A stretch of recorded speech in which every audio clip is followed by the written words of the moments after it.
that's fucking Pisces, right?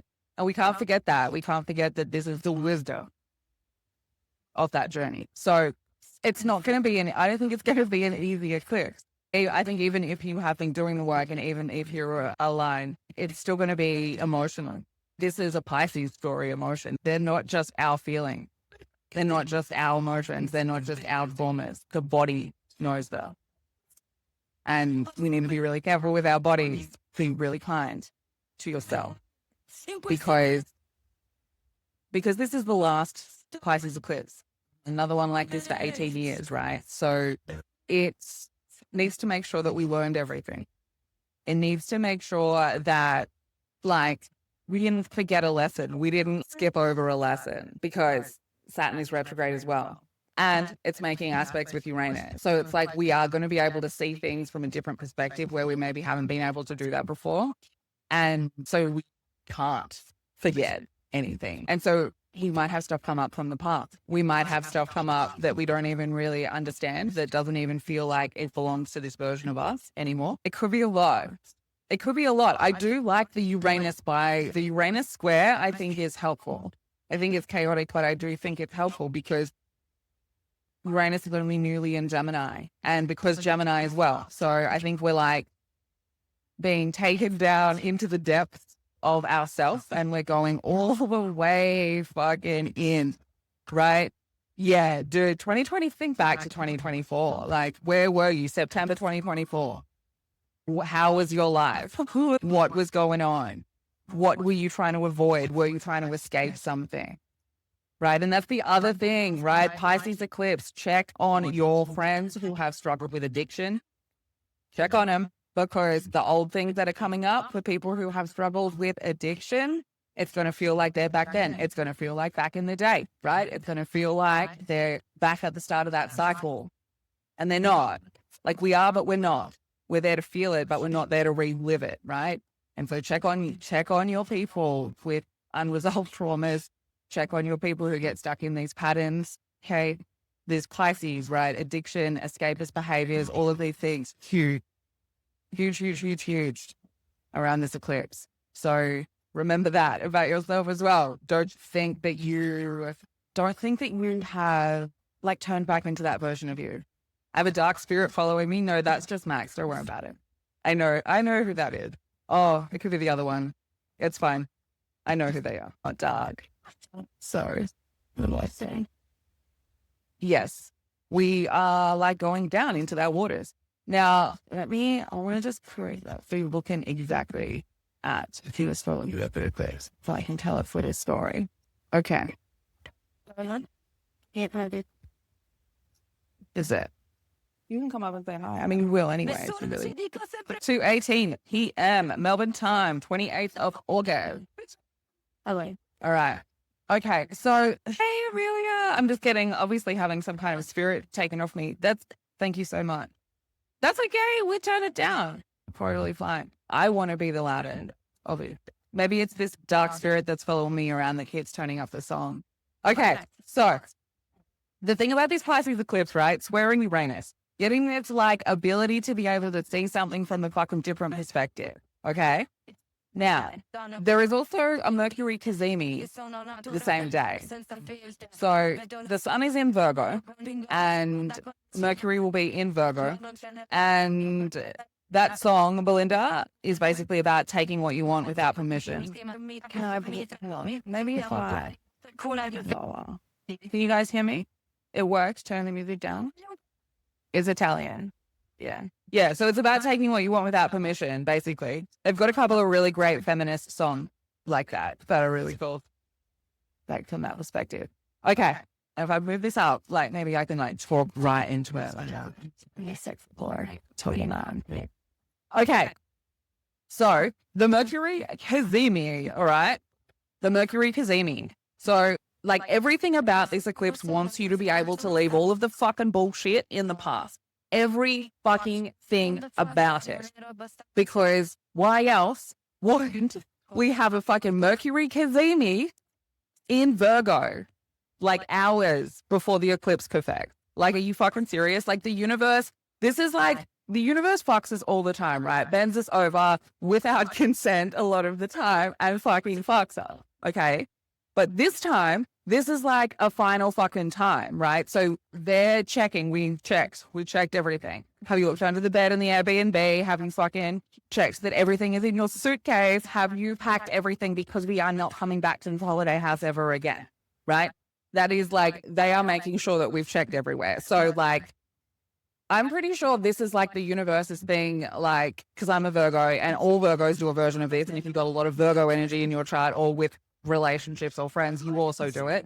But the way that you can just go, I tried everything. I tried everything. And I know I tried everything and nothing fixed whatever the fuck.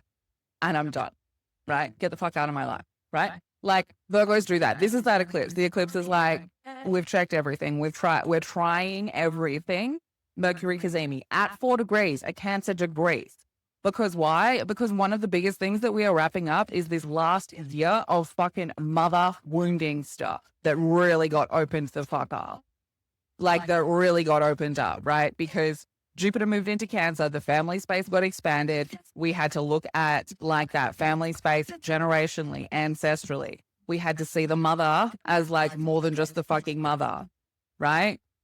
So we had this 1 year of all of that, which of course got kicked off when we first had the fucking Mars retrograded into Cancer. So this is the mother wound from all perspectives as well, getting wrapped up in this. Right. So all of the things that came up that you had to address yourself on, where you understand nurturing, how you understand nurturing. I remember doing a live at one point.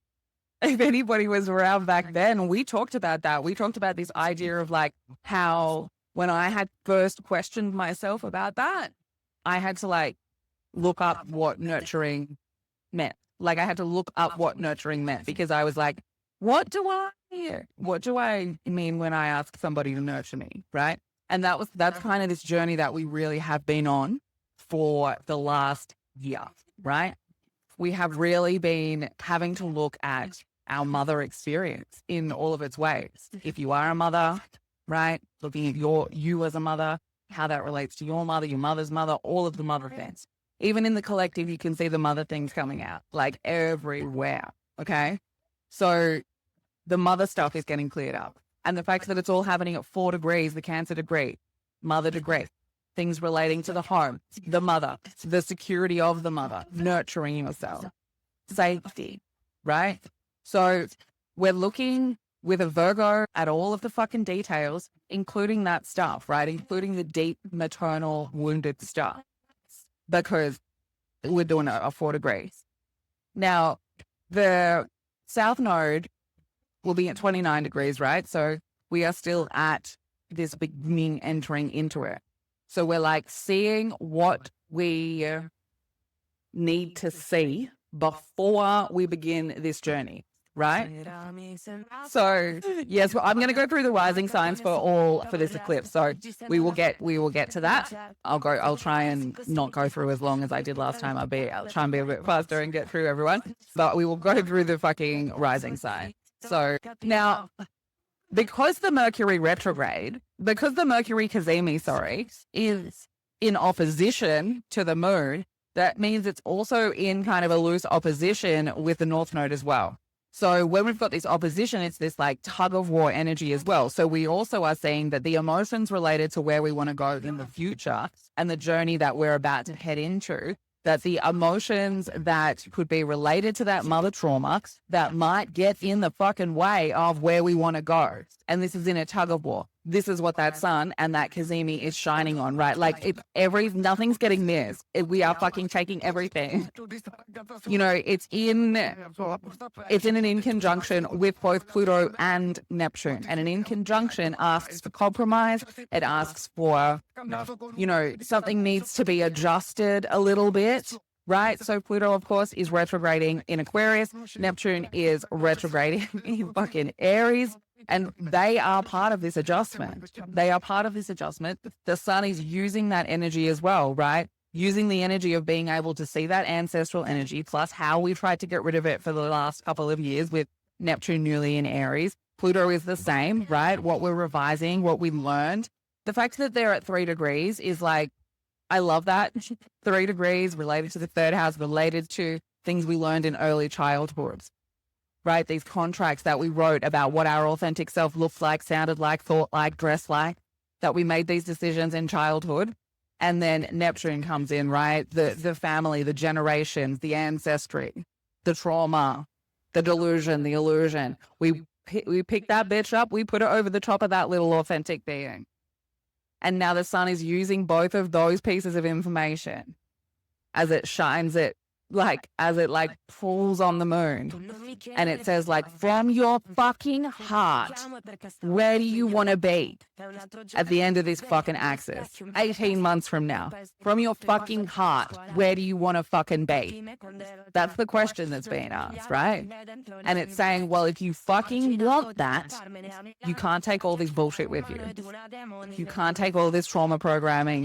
You can't take all these victim mentalities. You can't take all these escape mentalities. You can't do that. You have to let it fucking go. You have to leave it all here. And the Kazemi makes fucking damn sure we do. And if it fucking doesn't, then what else? Well, Uranus definitely fucking makes sure that we do see it from a different perspective. The fact that he's at 5 degrees, a Leo degree, being the fucking performer, coming in, running its mouth off. Thank you so much, Uranus. Thank you.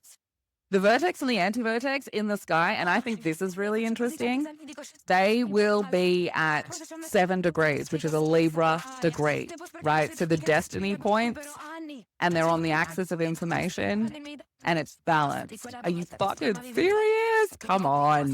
That's magical fucking astrology right there, right? Now, the other part of this is a sextile that is happening to Ceres, who will be in Cancer at 5 degrees. So this is about devotion and nurturing and where we need to be devoted. I read that as where we need to be devoted to the inner child so that the inner child feels nurtured, right? And so we're using this component as well. This piece of information is also what is being used. And the trine that is happening with Chiron as well. So also the wound of where we didn't feel worthy of. Enter whatever the fuck you didn't feel worthy of. Love, abundance, etc., etc., etc. Peace, all the things. Now, at the fucking same time as the eclipse, as well as that fucking 7 degree magic, is that Venus is in Libra, right? Venus in Libra. We love that shit. Venus, love, worth, getting balanced out. Libra ruled by Venus. It's ruling its fucking self. There's balance fucking everywhere. Okay. Now, at 20 degrees, what's that? A Scorpio degree. A Scorpio degree, okay? Transformation, but it's transformation from that place of depth, right? And of course, Scorpio speaks of betrayal, guilt, shame, all of these things that come from the fucking underworld space that we don't want anyone to see, that we try to keep hidden away. But Venus is there transforming through that energy, this space of worth and love and the feminine energy, right? Is there going to be a little bit of a vindictive quality to that in some people? Yeah, there definitely fucking is. Because we all know a Libra who's got a very nice little spiteful, vindictive little quality to them, right? So let's give them a fucking Scorpio degree and, you know, there'll be some people having their eyes opened in a very spiteful way. Now, okay, Lilith will be where in the sky during this eclipse at 28 degrees of fucking Sagittarius. So 28 degrees is the final Cancer degree, right? 4 is the first one and 28 is the last one. So this is a degree that speaks of it being almost done, almost done.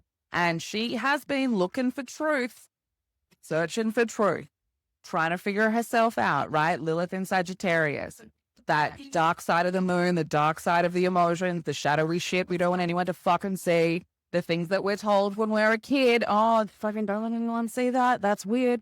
Oh, you should be ashamed of that. Keep quiet on that. Keep quiet on that. Those parts of us, the parts that we're taught to feel shame about, to feel guilt about, to hide.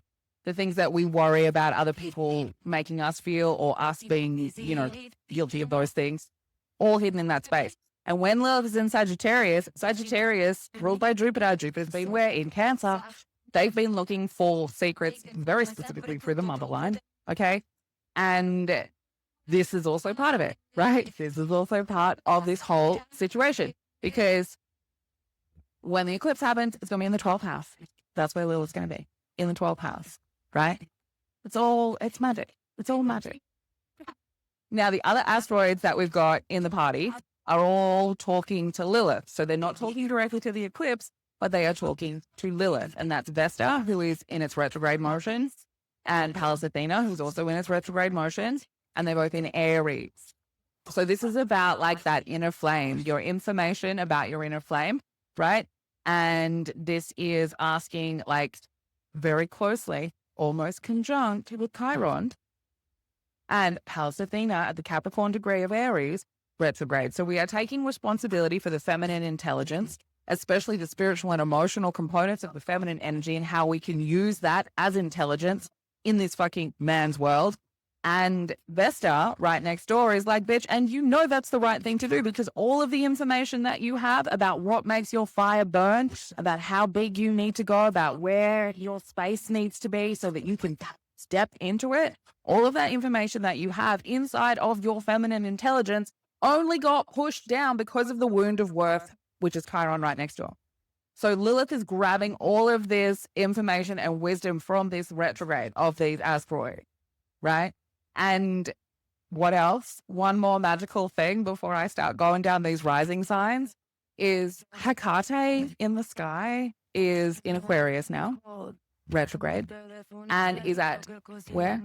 28 degrees, bitches, 28 degrees, okay? In a direct sextile with Lilith, right? Sextiles ask us to do some work, right? To think about some stuff, to explore some stuff, to have a little exploration. And this is Lilith and Hecate, right? So Hecate wants us to see another path, wants us to choose a different way, wants to protect us while we choose that way at 28 degrees, Cancer degree, Aquarius, which is where the North Node is, which is where we're going. So where we have repressed and pushed parts of us aside because we learned it from our mother, because of the trauma of our mother and the mother's mothers, where we didn't go big, where we didn't stand in our power, where we didn't speak up for ourselves, where we didn't follow our dreams because we were making sure that other people were okay because that's what we've been taught, where we neglected to understand the power and accuracy of our own truth because of the mothers, right? You don't have to be a woman to feel that, right? Because the men are feeling that too. The theys, the non-binaries, everybody is feeling this is what is happening to the world. It's the wound of the mother, right? So this energy is saying that there is another way to go, right? We can take another path, Hecate, crossroad. We can take another path, but we have to go into the underworld. Pisces eclipse, that's where it's dragging us. We have to go into the underworld, and we have to go in there knowing who we are. Lilith in Sagittarius knows who the fuck we are, knows how our fire burns, knows how the feminine intelligence works, knows these things. Now, Jupiter is going to be at 12 degrees, Pisces degree of Leo. So definitely making a big scene, right? Mars is going to be at the Capricorn degree, take responsibility for your own nurturing. So this eclipse is essentially about leaving behind the wounds, the traumas that are very closely related to the feminine energy, to the mothers, to sexual energy related to the mothers, to how that's been fucked up, to how that's been turned into all of these things to be used against people, to be used as a weapon, to be used, etc. All of the fucked shit that has happened, right, has come down to all of us, passed down traumas to every single fucking one of us, and we hold it in our fucking body. We hold it in our body. And the sun is in Virgo. Even though the nodes have shifted, the sun is still looking through Virgo. Virgo brings the spiritual down to the earth. Virgo organizes. Virgo perfects the system so that we can make the spiritual a physical. So it's bringing something to us to release, because we see it in a different way. We see it through the dark. We see it through Uranus. We see it through this want of going a different way towards a different future for us, just for me. It's not even big in the world, right? If you just go so deeply internal, you want the world to be different for you. You want the world to be safer for you. You want the world to be better for you. And that could be like your world, your house, your brain, even your world, or it could be your street, your job, right? But everywhere, you still want that for yourself, because everybody being happier, everybody being safer, everybody feeling like their mother loved them, right? That makes the world a better place. And this eclipse is helping us do that, okay? This eclipse is helping us see something from a different perspective. So people are going to be shocked. There are going to be people realizing things, seeing things, and they're going to be shocked. That's why people like me exist, for anybody who needs assistance with some of that stuff as they start trying to figure it out themselves, okay? But remember that. You can't ever force anyone to go on a spiritual journey. But as someone who has been on a spiritual journey, you can certainly see if someone is struggling and potentially offer them some guidance on where to get some help. Okay. Now, I said I was going to start with Pisces Rising, and I will start with Pisces Rising, but I have, for some reason, put this on bright yellow and I can't see it. So let me just change that to something less sensitive. Now, let's make sure I've got all of the things correct. Update. Now, I will read in and check on the comments, but just in case anybody is new around here, my sort of spicy brain sometimes is going to lock the fuck into the story that this chart is telling me. And when it does that, I might look like I'm ignoring you. But we just head open to the sky and let it tell its fucking story over here. Okay. All right. Let's start off with Pisces Risings. So I'm mostly just going to talk about the eclipse because it is quite big. So it's mostly going to be focused around what this eclipse and probably the rest of the month is going to be trying to fucking teach us. Trying to teach us. I'm just getting the spreadsheet right so I can see everything I need to see. All right. Okay. So Pisces Rising. Because I think we're starting at the most aggressive one, right? I do have music on. Yeah. So, okay. So I'll do the release. Look, a sort of relief will come after this eclipse. But Venus is fucking prepping her shit for a retrograde through Scorpio and Libra, while Mercury is also retrograde through Scorpio and Libra. So that right there is what I'm saying is, don't be fucking around. Don't be lying. Don't be fucking talking shit about anyone. Stay in your fucking lane, because that retrograde is going to show your fucking asses up, right?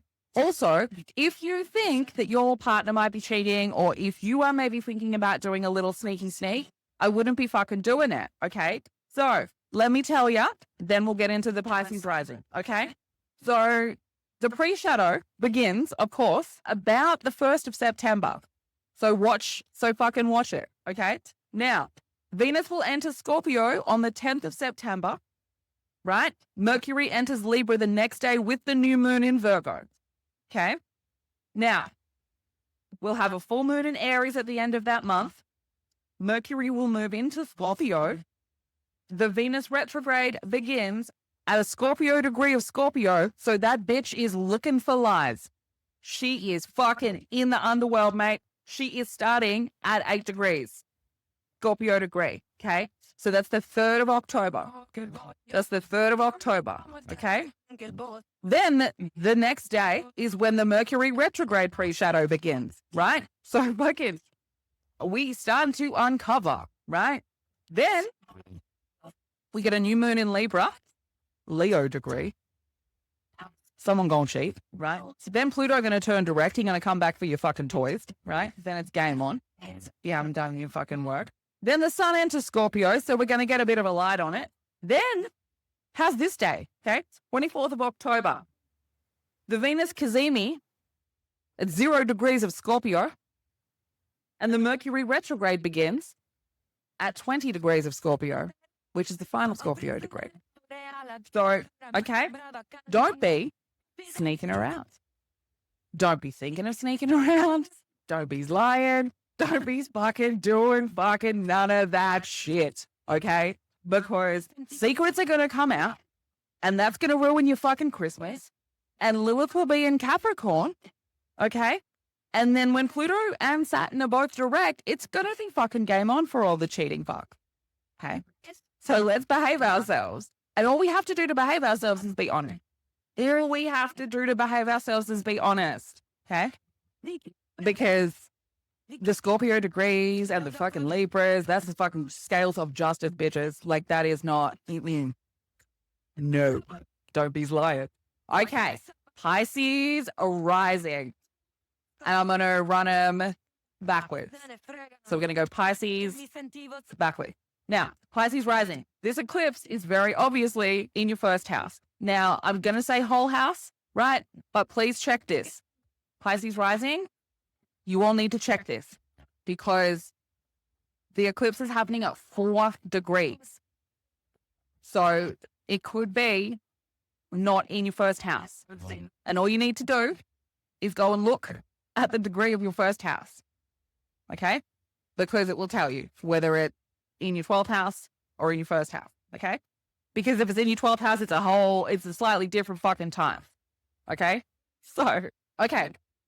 Eclipse in your first house. So what we just talked about, right? So it's going to be emotional.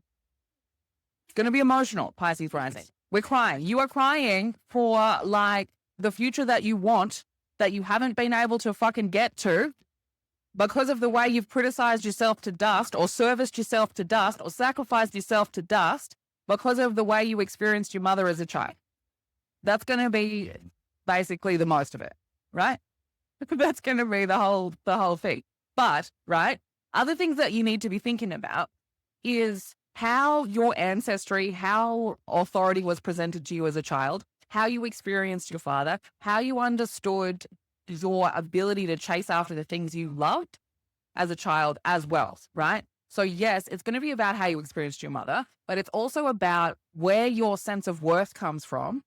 And when I say sense of worth, Pisces Rising, I mean like the worth of like what makes your fire burn, like your motivation, your joy, your creative genius, right? Like that burning fire inside of you that comes from your emotions, that comes from your deep spirituality and knowing, that part of you, why is that so affected by the authority that was around you as a child, the way you experienced your father, and also the ancestry of the way you experienced your mother, right? The whole thing needs to be, like, you need to understand how deeply that affected your sense of worth, okay?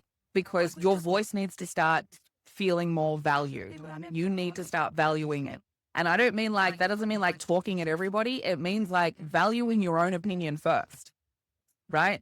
Valuing your own thoughts first, valuing your own body first, right? Hey, Trisha. Now, there's going to be chaos in your family, right? When you, like, it's coming. And partly why it's coming is because of you. Because of you, right? Pisces Rising, Pisces Sun, Pisces Moon, there's a component to all of these things that is somewhat karmic, right? So kind of karma to people that are in your life. And when you've kind of grown up in a very chaotic household where you weren't really allowed to use your voice, that tends to be a lot of Pisces Rising, a lot of stuff going on and not really a place for your voice.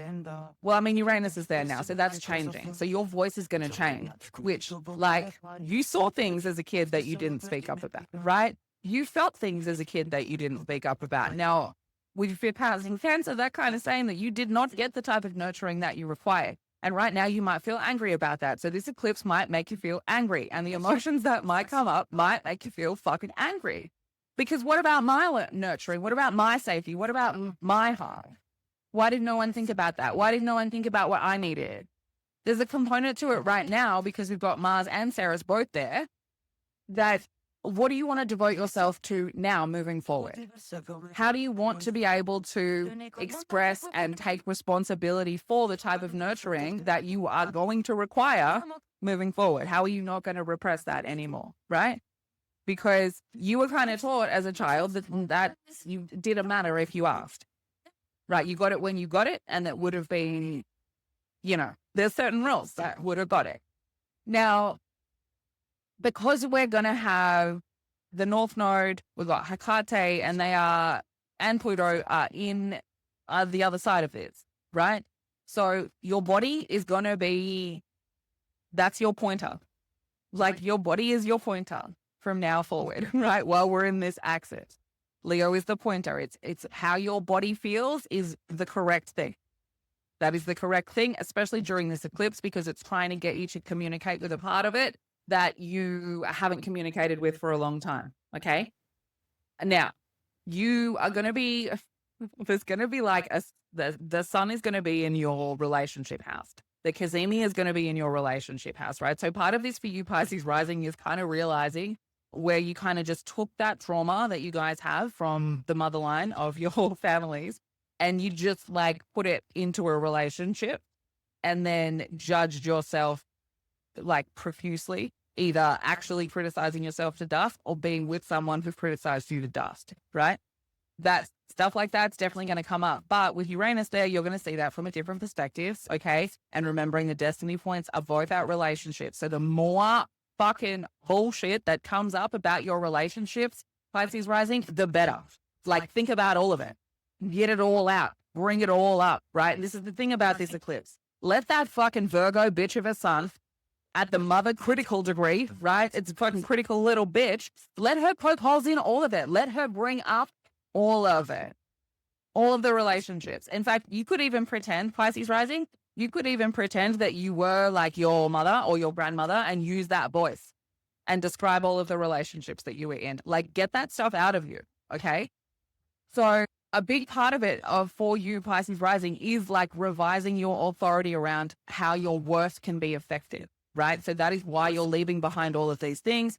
And you're going to be able to really understand how everyone experienced you also through this kind of wounding energy, right, of the mothers. Pisces rising, there's a big component that's going to come up with where you were sort of seen through like the filter of your mother, okay, because of the way that you grew up. Now, probably because you weren't really allowed to have a voice, so somebody else did all the talking for you. One of those kind of a situation, okay?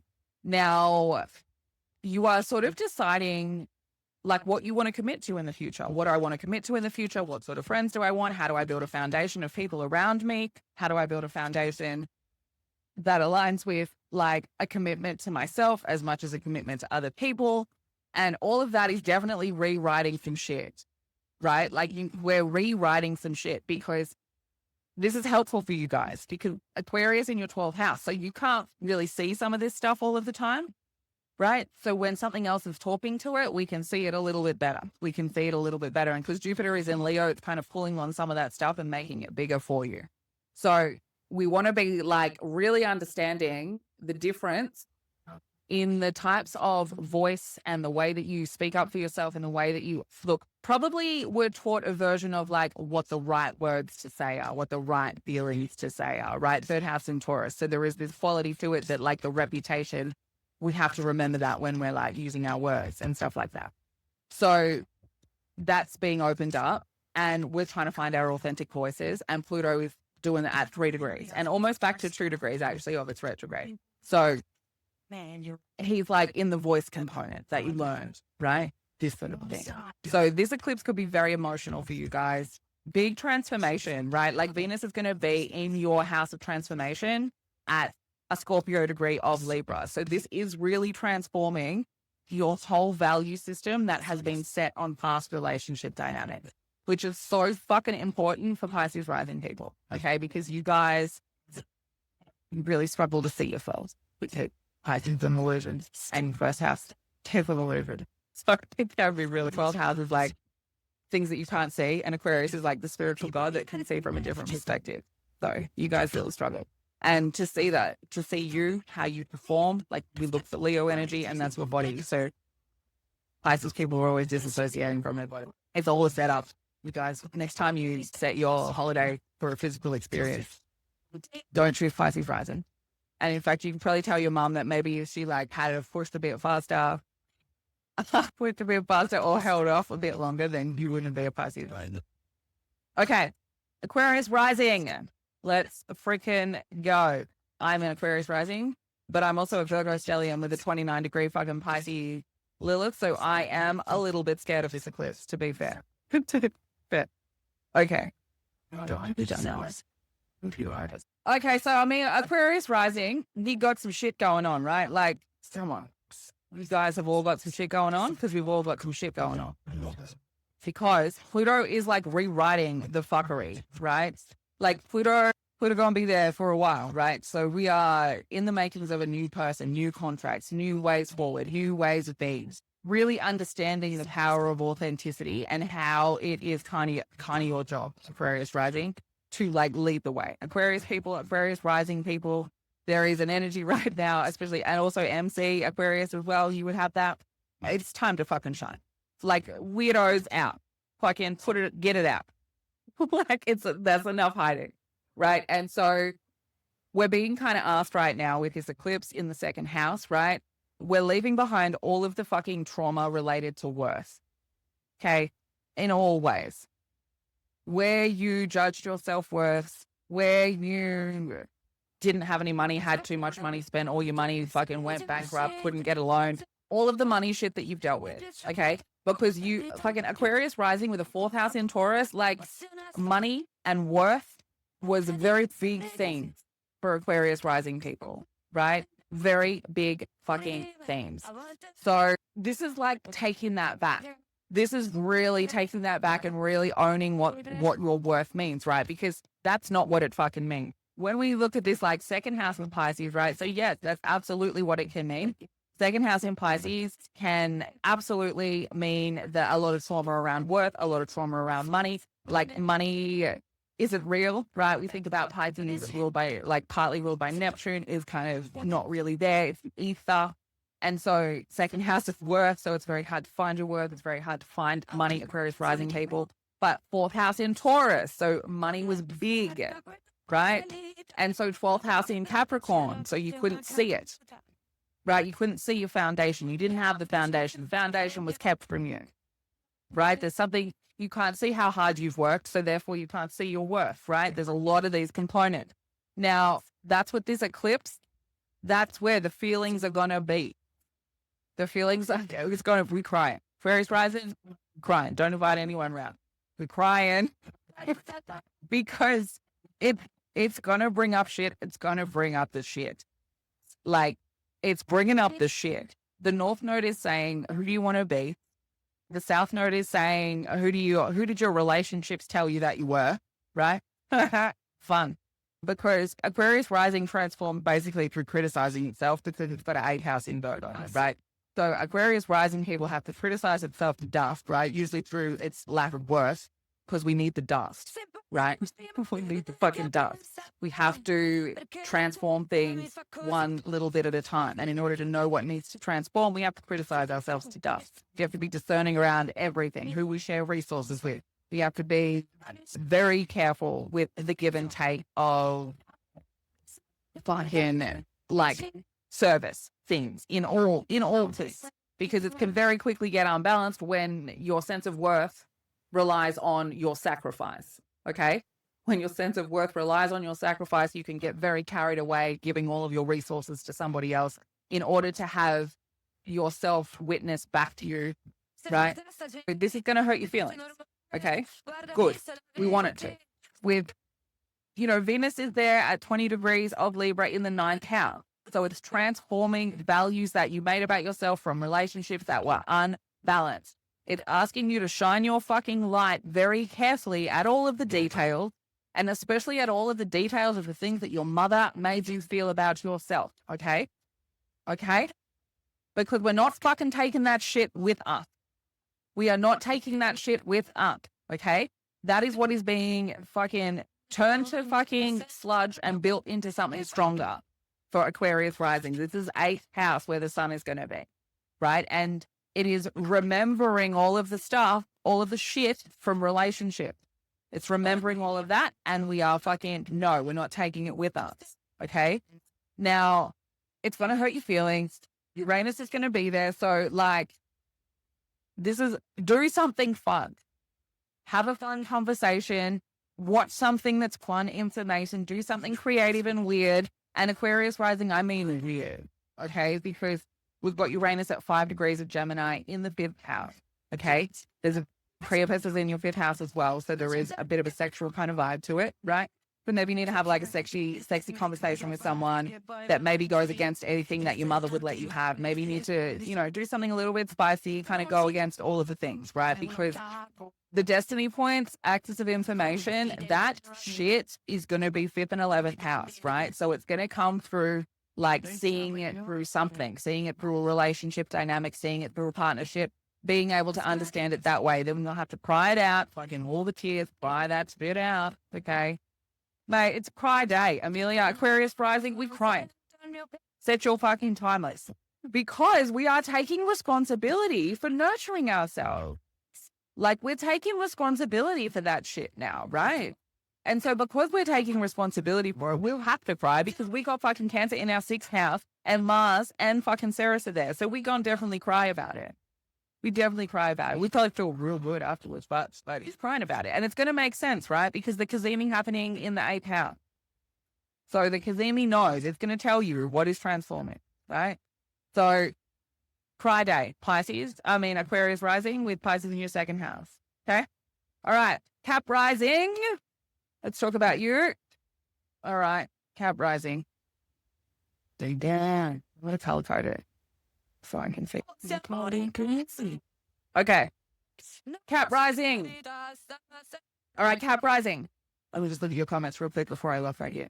Yes. Oh, because we're all being hit. We'll take a little, and then I'll get to you. I'll get to Cap Rising. But the reason that we're getting fucking hit really hard with the finances stuff is because it's Chiron, right? Chiron, it has entered fucking Taurus, and it's the worth. And it's trying to have us change what we think of worth, what we think of money, what we think of all of those things. So it's like in the individual, we're facing it like in restriction, we're facing it in like sense of worth, not being able to pay the fucking bills, right? All of these things. Really, all of the bill people should just know that like shit ain't getting fucking done until after the eclipse, right? Everyone just calm your fuck, right? Nothing's happening until after the eclipse. I mean, like, something's going to break, right? It's about to break. That's the whole point of this energy is it's like, it's about to break. Like, I'm fucking feeling it too, you know? Like, it's my own rage. It's the rage of looking around me. It's the rage of greed. You know, I was in a fucking Uber this morning and had a fantastic conversation with the Uber driver who was telling me the most amazing story about how, you know, he had this Airbnb back home in England and like, found out that you did miss Pisces Rising. Yeah, I did you first. Found out that this 18-year-old kid was trying to move out of home and couldn't afford it and like let him live in this fucking place and like did all of these amazing things. And the whole point of his story was like, oh, I don't believe in magic or karma or any of those things. But like, yeah, I think if you do something good, it balances out. I was like, that's kind of karma. But yeah, we were talking about this idea of greed. Like this just like how greed has just kind of become very obvious. And there's lots of different spiritual fucking ways of looking at that, right? Like you can see the communities who talk about the CERN machine being turned off. I haven't done Libra Rising yet. So like there's lots of different people have recognized this like cloud lifting, right? Like it was lifted. And like I can see, entitlement and greed and like where people are trying to be bigger than they need to be. Like, sure, you should be able to enjoy your life and sure you should be able to feel successful, but you know, calm down. You don't need to be the best in the world. Like, calm down. Okay. Capricorn Rising. Let's go. Capricorn Rising. Okay. In your 3rd house. Okay. So 3rd house is going to represent things like having to let go of emotions and traumas related to early childhood, relating to your siblings, right? Maybe even your neighbors. Okay. Having to maybe go back and like retrieve maybe like a traumatic situation that happened like when you were a child within that like maternal energy kind of place. Hey, Susan, something along those lines, right? And that it's going to be connected to lots of other stuff, right? So what you're kind of looking at is where you sort of are very particular about how you learn, what people's values are, right? There's a part of you that like really notices those things, is really intrigued by those things. And like, that's a really important thing for someone to show you. Okay. That's because when you were a child, you probably didn't really get to be present. Okay? You didn't really get to be present, or you didn't really get to enjoy things. You didn't really get to like have kind of fun time, right? A lot of Cap Rising people, you know, out the fucking portal in charge of themselves. And so that's a lot part of Capricorn energy just across the board when you have it in major places. It does point towards that. And so you guys weren't allowed to be present. You weren't allowed to like be super creative and arty and like, you know, just like enjoy yourself and be a little bit like, you weren't allowed to be a little, like most Capricorn rising people were not allowed to be like an airhead kind of a person, right? You had to be like, know your stuff, know what you're talking about, know who you are, right? And like, everyone knows who they are, and we're all here for ourselves. Everyone's kind of out for themselves, but we all have to be responsible. And like you sort of you were valued by like what you could like offer, what you could create, what you could bring, what you could change, what you could fix, what you could be responsible for in a different way, right? And so this eclipse is trying to show you where you built this value system, because nothing else about who you were as a person was allowed to really be seen and be true as a child. Okay. So you have this really deep and meaningful value system because you've got to build yourself like internally first, right? Internally first. So you figured out who you were like internally first, and you built this value system, but externally you had to be like this weird different version of yourself. And so this eclipse, it's going to be showing you kind of some of the seeds of where that came from, right? Like really some of the seeds of where that came from. You could even be having conversations with people that bring it up, right? The masks, right? Like a lot of Cap Rising people, you masked a lot through your voice, through what you chose to talk about or how you chose to speak. Like a lot of that stuff would have been like, you know, Pisces energy gives this ability to build an illusion around something, right? That's Pisces energy. So wherever it kind of sits in your chart tells you sort of a little bit about your magic. And when you're a Capricorn rising, a bit of your magic is actually your voice, being able to speak things into reality in a lot of ways, and being able to take something that's spiritual and find a way to push it out through words or through the voice, right? And so you have spoken magic into your life in a number of ways. And one of those ways is that like your voice and how you communicate becomes the mask to, there you go, to people only getting to see the part of your creativity and your authenticity that you value, right? Because you hid everything else.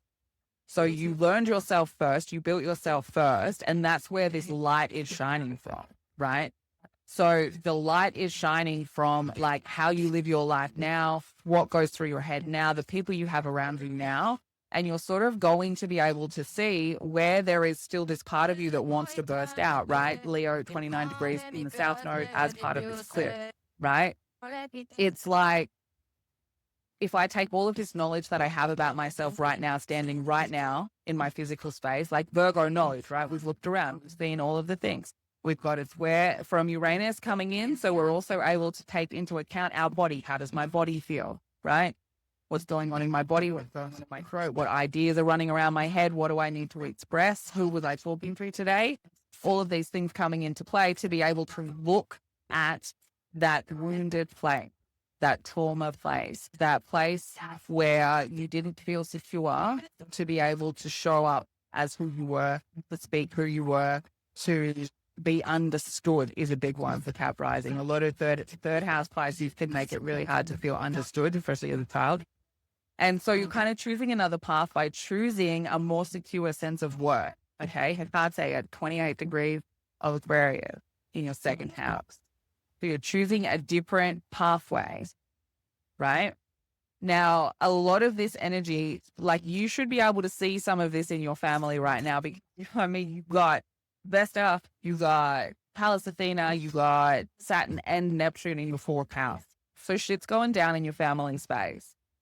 Like shit's going down. And this eclipse is having you question, well, okay, well, if we're not buying their bullshit information about who you were as a child, what do you want in your life? What life's your flame? What do you want to do with yourself? What do you want to be responsible for when it comes to your emotions and spiritual needs of expression, right? Where do you need to revise the way that you show up in the world because we no longer subscribe to that fucking bull? So, I mean, I want to see some Cap Rising people fucking speaking their feelings loud and fucking proud at the family that never wanted to fucking hear it. That's what I want to fucking see, okay? That's what I want to see. And with Lilith in your fucking 12th house, I think there's a little bit of a fucking fire behind it, right? There's a little bit of fire behind you guys. And she's going to be at 28 degrees. So she knows she's nearly fucking finished. She's wrapping her shit up, you know? And she's like, that's fucking it. I'm ready to talk. I'm ready to talk. And then because we've also had Juno retrograde back into Capricorn. Juno is the asteroid that talks about commitment and now is in the first house, Capricorn Rising. So it's like commitment to your fucking self. Commitment to your fucking self first, finally, and leaving behind all of the ways in which you were told to think, told to speak, all of the masks that you used your voice for, all of the ways that you hid, all of the ways that you spoke, like you spoke to other people as if you were okay, but you weren't, right? That illusion, all of those things, okay?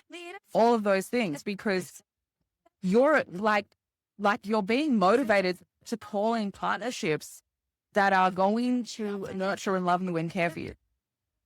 And so that is what we are looking for. And because we're looking for that, we're going to leave some of that shit behind, okay? So if you feel the need to speak, to sing, to yell, to whatever, make weird fucking noises, do it. Do it, because there is a component to how you're going to be using your voice that is going to be getting the fucking out of all of this shit and leaving it behind. All this ancestral, generational stuff, leave it behind. And you guys are going to be able to do it with your voices. We all are going to be able to use creativity and stuff. Voices, singing, water, all of it. Right? But Cap Rising especially, very important. Speak it out loud. Speak it out loud. Okay. Sag Rising. Okay. Oh, Sag Rising. It's going to hurt your feelings. I mean, it's hurting everyone's feelings, but it's especially hurting your feelings. Sag Rising. Okay. Because we're fourth house eclipse. So moon in your fourth house. So it's a lot of family stuff, a lot of ancestral stuff, a lot of generational stuff coming up. Okay. And the sun being in Virgo, like I don't like, it's going to happen in public. It's going to happen at work. Like you're going to hear something, have a conversation with something, remember something. With the South Node right there, you might run into someone from your past, right? Like something's going to force you to see your family from a different perspective, right? So you can leave it behind. Whatever the mentality is that needs to be fucking left behind, that's what you're leaving behind, right? Now, the likelihood of like a conversation in the family going down and that being the thing is pretty high because of the Kazemi that's happening that day as well. So Sag Risings, I mean, it could be a rough day. Take it off work because the Kazemi's in your 10th house. That bitch is shining at your family like it's very wound heavy. And you guys had a pretty fucked childhood, Sag Risings. You know, you weren't really allowed to speak up for yourself. You weren't really allowed to be yourself. You weren't really allowed to, like, be a child. Sag Rising out there fucking raising kids out the portal like Cap Risings. And, you know, you've had a lot of chaos in relationships as well. So, like, you've had a fucking chaotic time. And the eclipse is not going to be... I mean, I feel like you guys have had a chaotic time, so you'll just, like, water off a duck's back or fucking whatever. But it could be very sad. It could be a very sad time. So take it off work if you fucking can. And I know you guys don't like taking anything off work, but have the day off. Okay. Sag Rising. Tell your Sag Rising friends to have the day off because like a lot of transformation has started happening. Like Sag Rising, you have started transforming from this point of wanting to nurture yourself, wanting to care about yourself, right? So part of this could be like an explosion of like finally telling someone what you fucking deserve, like in your family space. Right? Like, fuck you. I don't deserve to be spoken to like that. Get fucked. Get the fuck out of my life. I'm gone, right? I'm out of here. And that transforms how you see yourself. It transforms your future. It transforms like how you value relationships that don't treat you like that. Like, so it's a very fiery and emotional time for this eclipse for Sag Rising, and definitely Sag Risings. Oh my God, definitely you guys, you want to be thinking back to the Septembers. The last 2 Septembers, the fuck was going on? Were you trying to avoid something? Because if you were trying to avoid something about your family or about work over the last 2 Septembers, bitch, that's coming back around. That's coming back around. Okay? So, you've been warned. Been warned.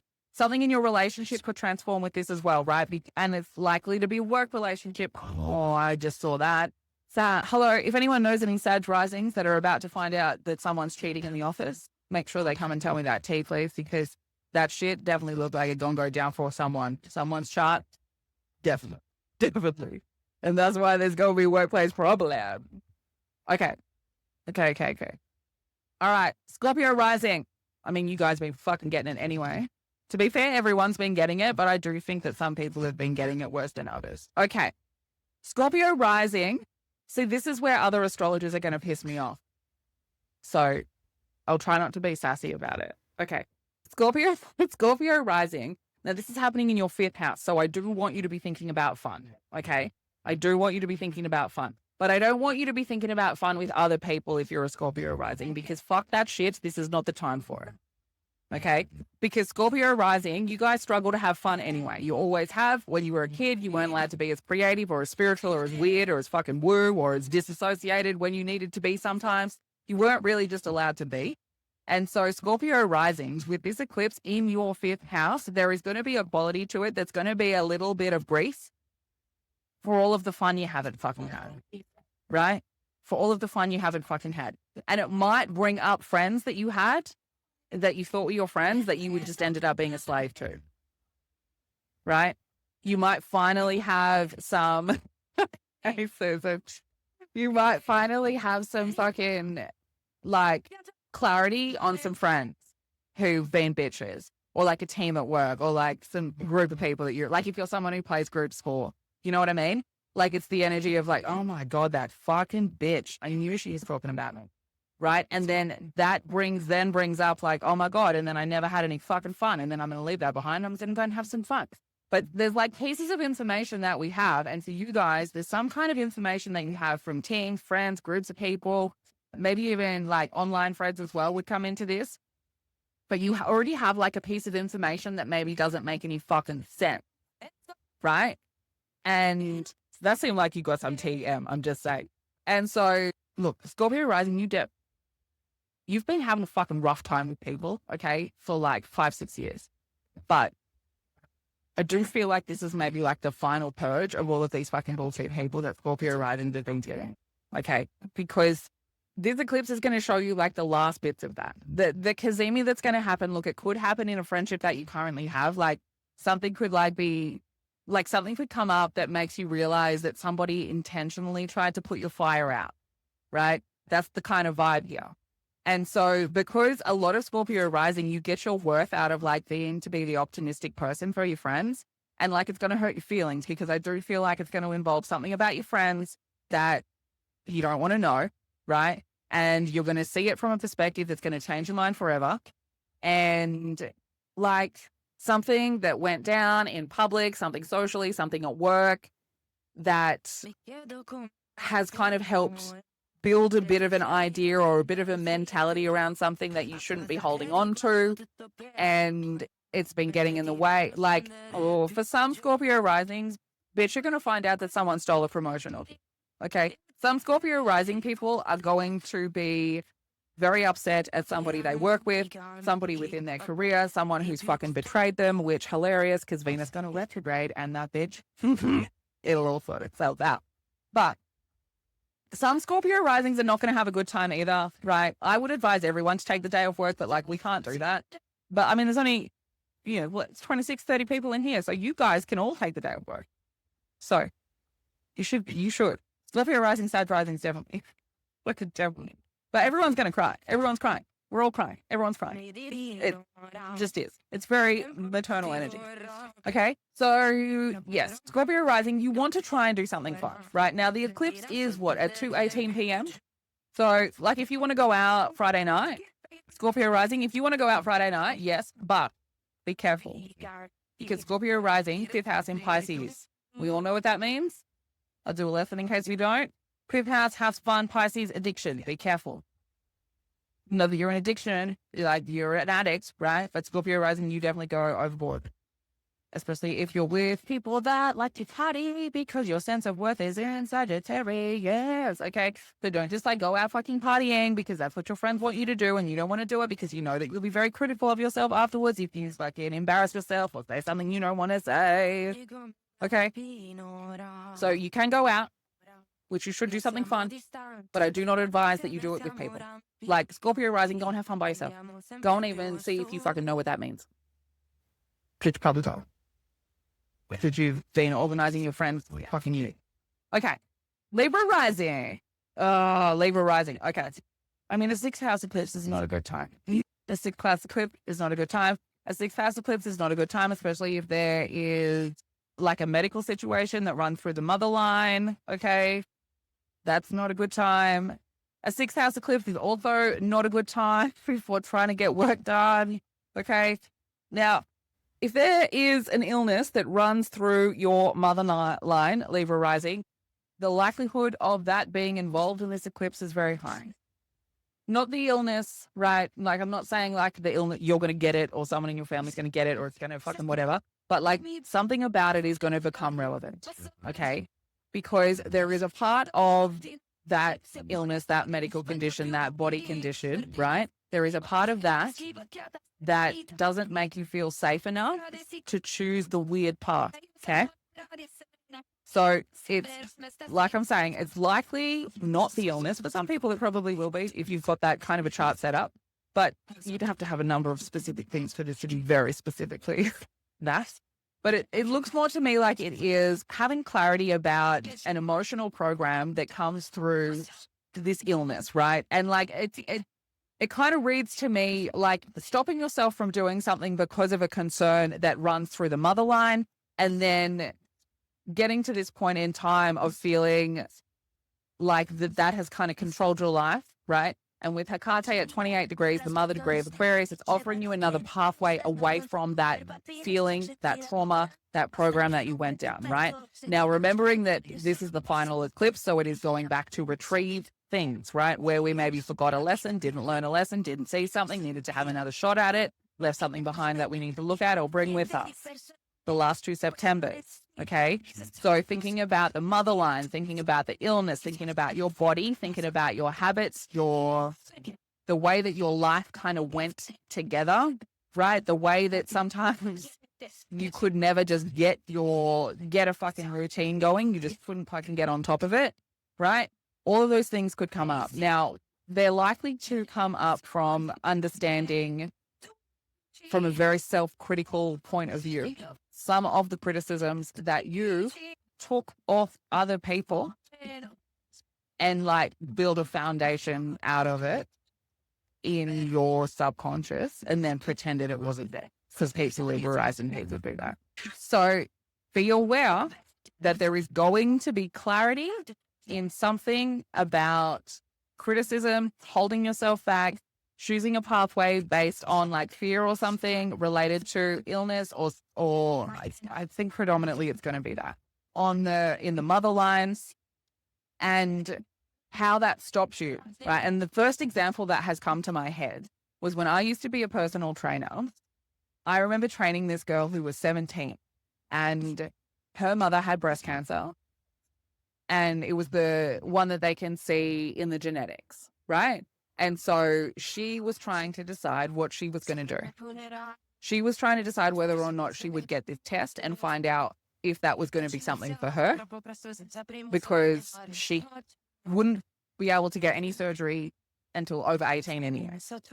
And so it was this fucking decision that she was trying to fucking make about what to do. And it was coming through that mother line, right? Because it was her mother had it, her mother's mother had it. Like it was like all of the women had it. And so she was trying to decide these things about her life based on a story that hadn't even happened to her, something that hadn't even happened to her body, hadn't even happened in her physical life, but was part of her thinking process. Okay. So Like, it could be something like that. You know, maybe you watched your mother with the illness, and so you sort of changed your life just a little bit, and you verged away from being able to go fully down the pathway that you want to go down. Now, because Lilith is at 28 degrees, right? So there is likely to be not just this ability to see something in a different light, but with Lilith there as well, because she is in your third house. So Uranus is squaring this. So you're going to be able to see something that's been hidden in your subconscious from a different perspective. And you've got the help of Lilith saying, like, let's rebel against this idea that you got from the mother line that made you question that truth was more important than your lived truth. Right? Maybe. Is that a condition? Is that a condition? That is a Libra condition. That could be for you. I'm saying that especially for you, Trisha, because I know your chart, that could definitely be part of it. Yeah, that could definitely be part of it, for sure. For sure. Oh, yeah. I'd love to see that ancestry. Oh, my God. Oh, my God. I would love to do it. Right. And so, okay, you guys, your relationship house is getting pummeled as well. So this is all about that. Okay. Now, it doesn't seem like it is, but it is. This is all about that, because these self-criticisms can't come with you. These self-criticisms can't come with you. These, like, you can't hold these emotions in your body either. Neither of those things can come with you. So we need to, like, rebel against that mother line. We need to see this in a different perspective without criticizing ourselves to dust, right? We are going to see the thing, Mercury Kazemi. We're going to understand the mother from a different perspective. It's going to transform our idea of worth in relationships. Okay. So we're not going to think about what that is of the mother line as part of me anymore, because I have taken the other path. Saturn is retrograde, so he's revising that shit. Okay. We're revising those boundaries that we have put in place over the last couple of years as he's moved into Aries. And now we are taking responsibility for our own nurturing, okay? And we're going to do that loud and fucking proud. Libra Risings, okay? Libra Risings, we're going to do it loud and proud, okay? Because second house Scorpio, you guys often like to hide your actual worth, right? Which usually has a lot to do with your intelligence that you have to hide because you weren't really allowed to be your whole weird self as a child, okay? And that's what we're not doing going forward. That's what we're not doing. Okay. Going forward, we're going to be big and loud about our brains, about our thoughts, about our intelligence. We're going to be owning it, but we're not going to hide our worth. We don't need to, like, go out and flaunt it around. 10th house in Leo, you guys get told that you're fucking flaunting anyway, even when you're not. So who cares? Do you know what I mean? Like, people are already looking at you. Libra Rising, people are already looking at you. 10th house Leo, like 10th house Cancer, so everyone come towards you. 11th house Leo, all your friends think that everyone got to look at you. You know what I mean? Like, you guys people already thinking that everyone looking at you, so don't hide your worth anymore, okay? Be weird, okay? Don't allow your lack of weirdness as a child and how you've experienced your mother and concern of that. We're not allowing that anymore. We're leaving that shit behind. But you guys need to be really careful with your bodies on this eclipse, okay? Really careful. So whatever you would normally do to care for your body, definitely care more for your body. Just be extra careful. A lot of fucking haze in that spot, right? Because the clarity is on the other side. The clarity is in your 12th house. So Libra Rising people, the sun is shining internally, and out here it haze. Clumsiness, be careful, okay? Be careful. And your mouth will be very spicy. So if you don't want to get into a fight with people, be careful. Be careful. Okay. Virgo Rising. Virgo Rising. I mean, it's going to be a fucking time. It's going to be a time, Virgo Rising. I'm just changing my colors around so I can see it. Perfect. Okay. Oh, thanks. Thanks for the flowers, Trisha. Okay. How are your relationships going, Virgo Rising? This is what's going down here, right? Now, Virgo Risings, what I think is going to be fucking happening is finally some clarity in who the fuck you want to be, because we are leaving the fuck behind your relationship bullshit, okay? The last 2 years especially, okay? So let's definitely, Virgo risings, be thinking of the last 2 Septembers and what your relationship dynamics were like around the last 2 Septembers. Probably traumatic, right? Virgo rising people, everyone thinks that you are there to save them, okay? And they want to bring their traumas to you. And then you end up taking their traumas because your sense of worth needs to be validated by somebody else. And so then when you get into these bullshit relationships, you think that you need to be validated by somebody else, and you do that by sacrificing your own needs. And like, you sort of become someone who is very secretive to the people close to you and very chatty at work. You sort of get these 2 different personas, and then you forget who you are. Okay. This eclipse is like, we need to feel the feelings that made you think you had to be that version of yourself in a relationship dynamic, right? Now, it is going to come from childhood, because we're going to go look at your 4th and 5th house, Virgo rising, where you have Sagittarius, Capricorn.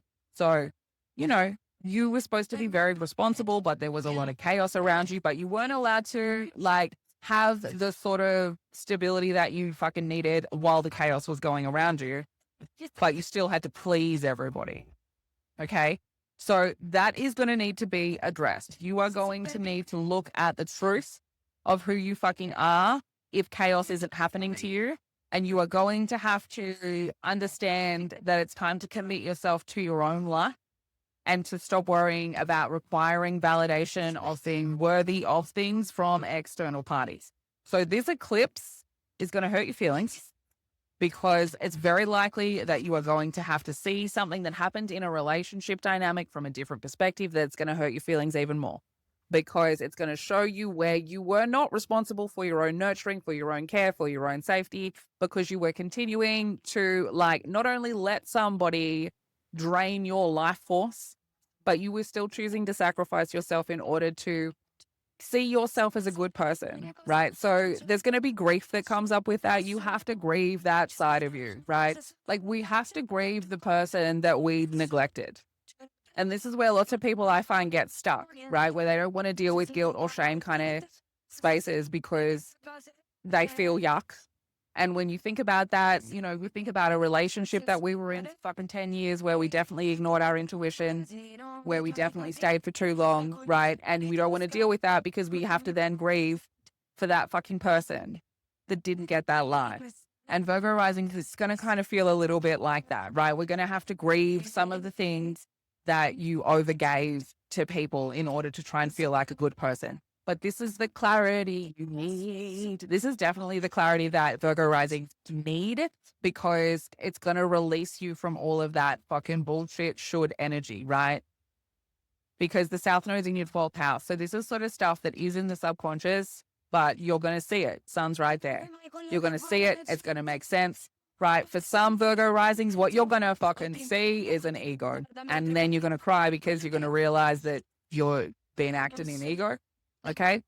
And some of you are going to see that the reason that you ended up in these fucking relationships is because you wanted to appear perfect and you never spoke your truth, right? So there's going to be different versions of this that are going to be very hard. So if you've got a Virgo rising friend, especially if they struggle with addiction, okay, if you're here new, please check on your friends with addiction issues in the past, okay?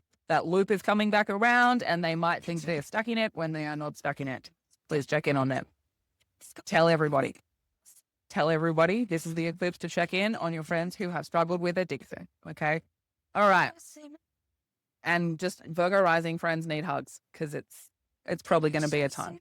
Okay. Leo risings, how you guys going? Like, I bet it's been a roller coaster, to be honest. I think it's probably been a roller coaster so far. Okay, Leo rising, this eclipse for you is in your 8th house. So you are starting a new space if you can let go of this, okay? So like it could look like having to, like this could be people having to let go of feelings around security who've like come out of a divorce, right? Like it can look like that. It can look like having to like deal with a death, right? The fallout of like someone dying, but I'm not saying someone's going to die. The fallout of that, right? The emotions attached to that, dealing with the people around you, the emotions attached to that. This could also be, again, because we're dealing with 4 degrees, Cancer degree, very related to the mother.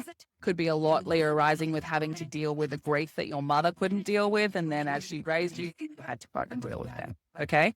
And then part of that likely affected your whole sense of worth, right? Because Leo risings are chronic overgivers.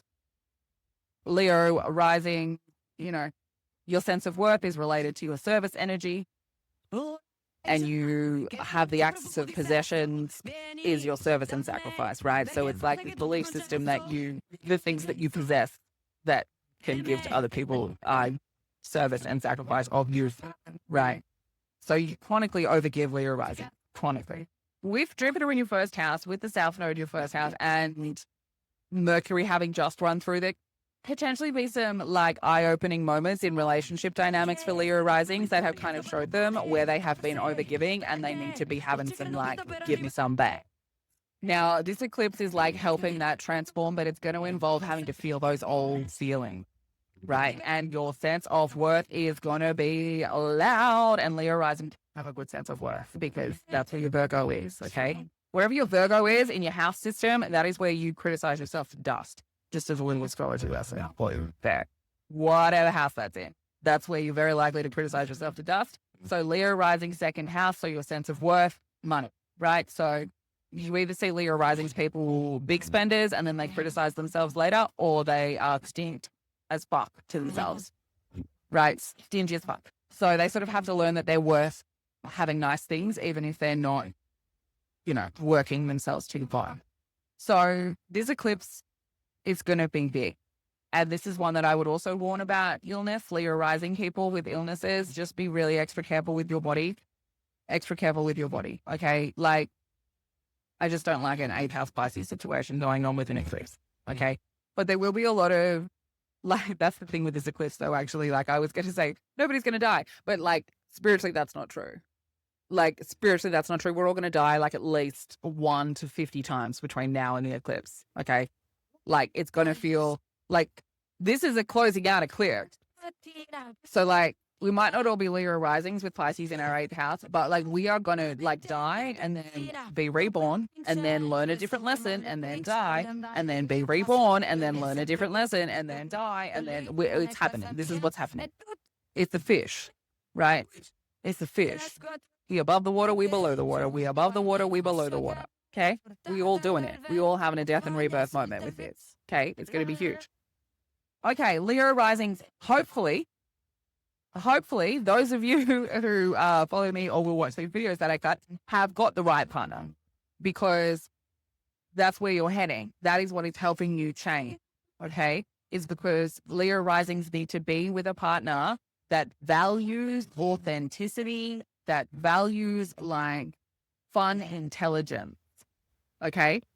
Seeing things from a different perspective. Leo risings need to be with somebody like that. I haven't done Taurus rising yet. We will get that. And so this eclipse is sort of saying the personas that belonged to past relationships that you used to talk shit about yourself, we are letting go of all of the emotions attached to those personas, but we have to look at them and feel them first. It's going to hurt feelings. Okay. Going to hurt feelings.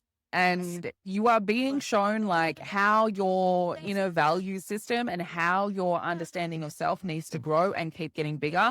And like for Leo rising, right? Like you think keep getting bigger, but actually how you need to grow and understand yourself is internal. So like Jupiter is like outside of you growing, and like you need to be doing what Jupiter is doing internal. You're a trait, Leo rising. You're a trait, okay? You need to be working on your roots as hard as you are working on this external right now, okay? You've been given like a really good energy at the moment to be able to do that. And those of you who have the right aligned weirdo partner, you got extra help, right? You got extra help. And like there is like a deep feeling for Leo risings that should be starting to come through now that Ceres has like entered Cancer and is in the 12th house, about like being able to devote yourself to you and devote yourself to whatever spirituality you need to fucking be big and loud and weird about to feel okay. Because Leo rising 8th house Pisces, like there's a depth of spirituality to you, okay? You could be questioning your job at the moment as well, though, because Chiron retrograding through Taurus, all right? So you might be questioning whether or not it's worth the fucking money. I tell you, with the second house in Virgo, it's probably not worth the money. It probably not. Because you guys tend to get jobs where you help a fuck ton of people and they don't help you back, okay? So if it is too much, you get the fuck out of there, okay? Juno just entered your 6th house and is doing a little revision, okay? So that's why I'm saying be careful of your bodies as well, because your bodies are sort of saying, is this too much? Is this too much for me? Probably is. Probably is. Okay, Cancer Rising. Cancer Rising, the eclipse is in your 9th house, okay? So 9th house is things like your spiritual understanding of yourself, your higher understanding of yourself, your spiritual understanding, right? Going big, expansion through spiritual knowledge, expansion through knowing yourself, also travel, okay? Like long distance travel. Value system, Jupiter rules, okay? So we're getting our own way, where our values and our inner standing of ourselves kind of comes together, right? So there's trauma there, okay? Cancer Rising, because wherever your Pisces is, there's trauma there, but there's also spirituality attached to that. Now, for you guys, the way that you grew up was probably not as deep as you needed it to be, right? There's likely not a lot of emotion around. And like where you wanted to be deep and emotional, not really, okay? Not really available to you. So part of this eclipse is like asking you to kind of let the values die that didn't belong to you, to let the values die that just belonged to the way that you were like taught to show up, to follow the rules, to be a certain version of yourself. Cancer Rising people are extremely spiritual. There's a whole lot of fucking chaos going on for you guys in your spiritual house right now. And it is trying to get you to rebel against all of the ways in which you were taught to show up. It's like, bitch, find yourself. Like, fucking find yourself, right? You got Mars in your 1st house. You got Ceres in your 1st house. You're being told to devote yourself to who the fuck you are and what the fuck you want. Okay, you've got to let go of bullshit ideas of worth, right? Let those bitches go. Stop suppressing the creative expression of who you are because you're worried it's not perfect, right? And stop needing somebody else to make you feel secure. And just let your weirdo, creative, spicy self run fucking free, mate. Let her run free. Okay? Stop repressing that shit, right? Let everyone see how weird and spiritual you are. Let them understand how you do your fucking tarot cards or you have weird dreams. Let them see. Stop suppressing all of that stuff. This eclipse is like changing that inner value system that makes you repress that stuff. Okay? It's happening. Listen to your body. Your body is trying to rebel. What does your body want? What is it telling you? What does it want you to learn? What does it want you to eat? What does it want you to look at? What does it want you to touch? What does it want you to feel? How does it want your daily routine to go? Okay? Like, especially when it comes to your jobs, Cancer Rising, like you need to be aligning that shit. How does my body feel? What do I want my body to feel like on the daily? And how does that align with my job? And am I doing this job because that's what my dad wanted? Or am I doing this job because I actually want to and it lights my fire? So all of the value systems that control that shit, that's what you're going to be crying about, right? That's what you're going to be crying about. It's going to be very spiritual for Cancer Rising. Like I said at the start of this video, we're crying ancestrally as well. For ourselves, for our mums, for the fucking women that have all been fucked over. Big tears for that. It's a big mother type energy, right? So the values that Cancer Rising people built out of trauma need to be let go of. And you need to build a value system out of being weird. That's the easiest way to say it. Okay? Gemini Rising. And just as a side note, if anyone has dropped me a Gemini birthday, thank you so much. I am compiling my information for my Gemini live stream. Okay. Gemini Rising. How are you? 4 bitches. I know 4 bitches. Okay. I mean, just like Sag Rising, right? Like there's chaos. You guys, there's chaos. There's chaos either in your life or chaos in your relationships that's causing chaos in your life, and it's making you kind of want to burn shit to the ground. So, there's a bit going on. So this eclipse in your 10th house, I mean, that's public, that's legacy, that's work. That's work, okay? So this is about leaving behind, and especially again, like looking back, okay? Because these are like points in our life that are really easy to look back on usually. So what was going on for work, September 2024? What was going on for work, September 2025? Okay? What was going on in your mind? Did you want to be there? Were you sick? Were you wanting to have all the sick days? Were you feeling good about being there? Were you able to be creative? All of these questions, okay? Now, this is going to be attached to where in order for you to feel like you are connected to your internal spiritual emotional self, right? Yes. Where you need to feel that way, it's gonna have to take you not listening to the rules that you learned during childhood. Bit of a perfectionist childhood for Gemini risings, and you chaotic bitches just didn't fit there, right? Like, and with the third house in Leo, right? You guys really had to earn love, earn being seen, earn being like nurtured and cared for and held, right? There's a big quality of that. And that's either like earning it through good behavior, earning it through cleaning your room, earning it through XYZ, right? Whatever fucking bullshit thing you had to earn it through. There's a big component of Gemini rising that you guys were just not taught that like because you're alive, you deserve to be loved. Now, there's a big kind of burning sensation in that because you've got Mars and Ceres in your second house. So there might be this feeling of, oh, mate, it does. Yeah, 100%. I got a fourth house in Cancer. Does a similar kind of thing. But being made to feel like you have to earn love is rough. That's how you end up as an overgiver. That's how you end up as an overgiver. With Gemini risings do a little bit because with the seventh house in Sag, like Sag is very optimistic. Sag wants everyone to like have a good time. So you end up being the person trying to make your partner have a good time because you think that that's going to earn you love, because you can't really ask for what you need because you've got like a bit of a perfectionist freeze motion, right? And so because you've got the perfectionist freeze motion, you can't really speak up for yourself because you don't think you've earned it. And so then you overgive, you try and make someone have a really fucking good time.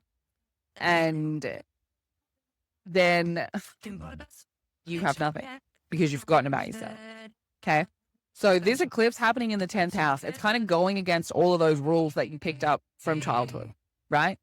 All of those things about having to earn certain things. So Gemini rising people, you are in having this moment of clarity in the family, right? So maybe hearing something about the family, maybe understanding something about the family, maybe, I mean, for some people, it could be as direct as someone telling you that like you're shining your light too big, right? Because the South Node right nearby in 29 degrees of Leo. So like a family member telling you that what you're doing is not the right thing for work and you saying like, well, how about you go fuck yourself, right? Letting that go and accepting that you are on the path that you want to be on. Now, the other side of it is going to be that like a lot of Gemini rising people have just had so many traumatic workplaces that there is this feeling of like needing to let that go. So either the attachments to past workplaces, if you finally found somewhere that makes sense to you, but if you haven't found somewhere to make sense, like take the day off because you're going to want to fucking quit. Like you're going to want to quit. Scorpio risings have got their own thing going on with workplaces. Slightly different, but yes. And so like you guys are about to be on this new journey, right? Gemini risings are about to be on this new journey to understanding what your inner value system needs to be now that you've sort of seen it, like that space between what your family wanted you to be and who you want to be. Right. And like how whenever you've tried to be who you want to be, there's been like some kind of trauma or bullshit fucking happening at work, like, which could just be the people draining your fucking life. And then you don't want to earn. See, this is the problem, right? When you're at a shitty job, it doesn't give you that feeling that you need to get in order to feel like you've earned being seen and being cared for. So you have to be very careful about the sorts of jobs that you get. Now, you guys have got like a lot of change in who you are, right? So you are being told to go against the mother. You are being told to find your own self. You are being told to like let go of these like past.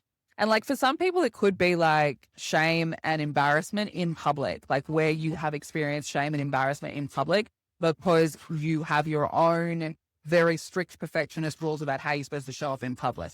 So it's not that like you were actually embarrassed, like no one put your pants down sort of shit. But like you said something and then you fucking criticized it to dust because that's what your family taught you. Okay. We take that dust, get rid of it. Okay. You're transforming like your whole concept of that, right? Of how to be casual, how to not care about stuff so deeply, right? You're transforming all of that sort of stuff. And your whole, in a sense, this subconscious space of like, what are you worthy of is like kind of starting to be a little bit wonky, because where you've put those rules doesn't quite sit right anymore, right? So there's a lot of change going on in your subconscious space, and it's causing a lot of shifts, a lot of moves, okay? So you guys want to be, I mean, take the day off, but also like, this is something that is going to be seen, right? It's something that is likely to be related to the family, understanding something about the family, communication with the family, that lines that up. He was saying it's not the thing as a single mom. Yes. Well, I mean, that's rough, isn't it? Right? Because there's, okay, so let's look at this as a nice little example. Wanting to learn how to not feel shame when dating as a single mom, as a Gemini rising. Okay. So the mum kind of energy, we're going to look at where Cancer is. We're going to look at where Virgo is and where your fourth house is. Okay. So first up, Cancer. Cancer's in your second house. Gemini rising. So your sense of worth is that has to be earned. I have to earn being loved. I have to earn being nurtured. I have to earn feeling safe. Right? So straight away, how do you earn that as a single mom? No one ain't no one gonna give you your flowers as a single mom, babe. Ain't no one gonna give you permission to say you've earned that day. Okay, so you've already set yourself up there. Then we're going to look, okay, fourth house in Virgo. Well, that's perfection, isn't it? So that's you now saying, well, the only way for me to earn having a good time and go out on this date and have a nice time, the only way for me to earn that is if I'm a perfect mother. Can you be a perfect mother? No. Can you be a perfect single mother? Definitely no, you cannot. Okay, that's two ways you're setting yourself up. Then I'm going to go look at your Virgo house, and that's got Scorpio in it. Right. So you've set yourself up twice. And then you've used the Scorpio component of your sixth house to shame yourself. Let me tell you a different way to do that. Okay. So a different way to look at that is your Cancer energy is in your second house, meaning that you have a type of nurturing that can make people feel worthy of being loved. Do you understand that? Right? You have a type of nurturing that makes people feel worthy of being loved. So as a mother in your home, fourth house in Virgo, you are someone who makes your family feel worthy of being loved because you notice the details. You are of service to your family. You notice the details. You make them feel worthy of being loved, right? So, bitch, sixth house, your body, Scorpio, spicy time, go and fucking get it. Look at that shit in a different way, right? Uranus is in Gemini, my friend. Read the book a different way. Read the pages in a different order, okay? If that is how your sense of worth comes through, you need to look at the actual worth of you then. And you're not doing that. If you're saying that you haven't earned enough to go out and enjoy and have a good time, you haven't looked at your worth properly. You haven't used your fourth house in Virgo very well. Go and have a better look, right? Go and have a better look. Go and look at it as if somebody else is testing you. Go and look at it like somebody else is saying, has she earned a nice time? Has she earned a nice time? Okay? Go on the fucking date. Leave that shit in the past, right? Those things, no. Your social reputation, whatever, it doesn't need to be perfect. Doesn't need to be perfect. It needs some spicy time. That's what it needs. Taurus Rising. Okay, this is like gonna be good. Taurus Rising, this is gonna be good. You have got friend fucking bullshit that needs to be let the fuck go. Taurus Rising people, you need to let go of some of your bullshit friends who just use you because you're the person who makes them feel safe. You're the person who looks after them. You're the person who makes sure that they feel good all the time. Okay? No. Okay?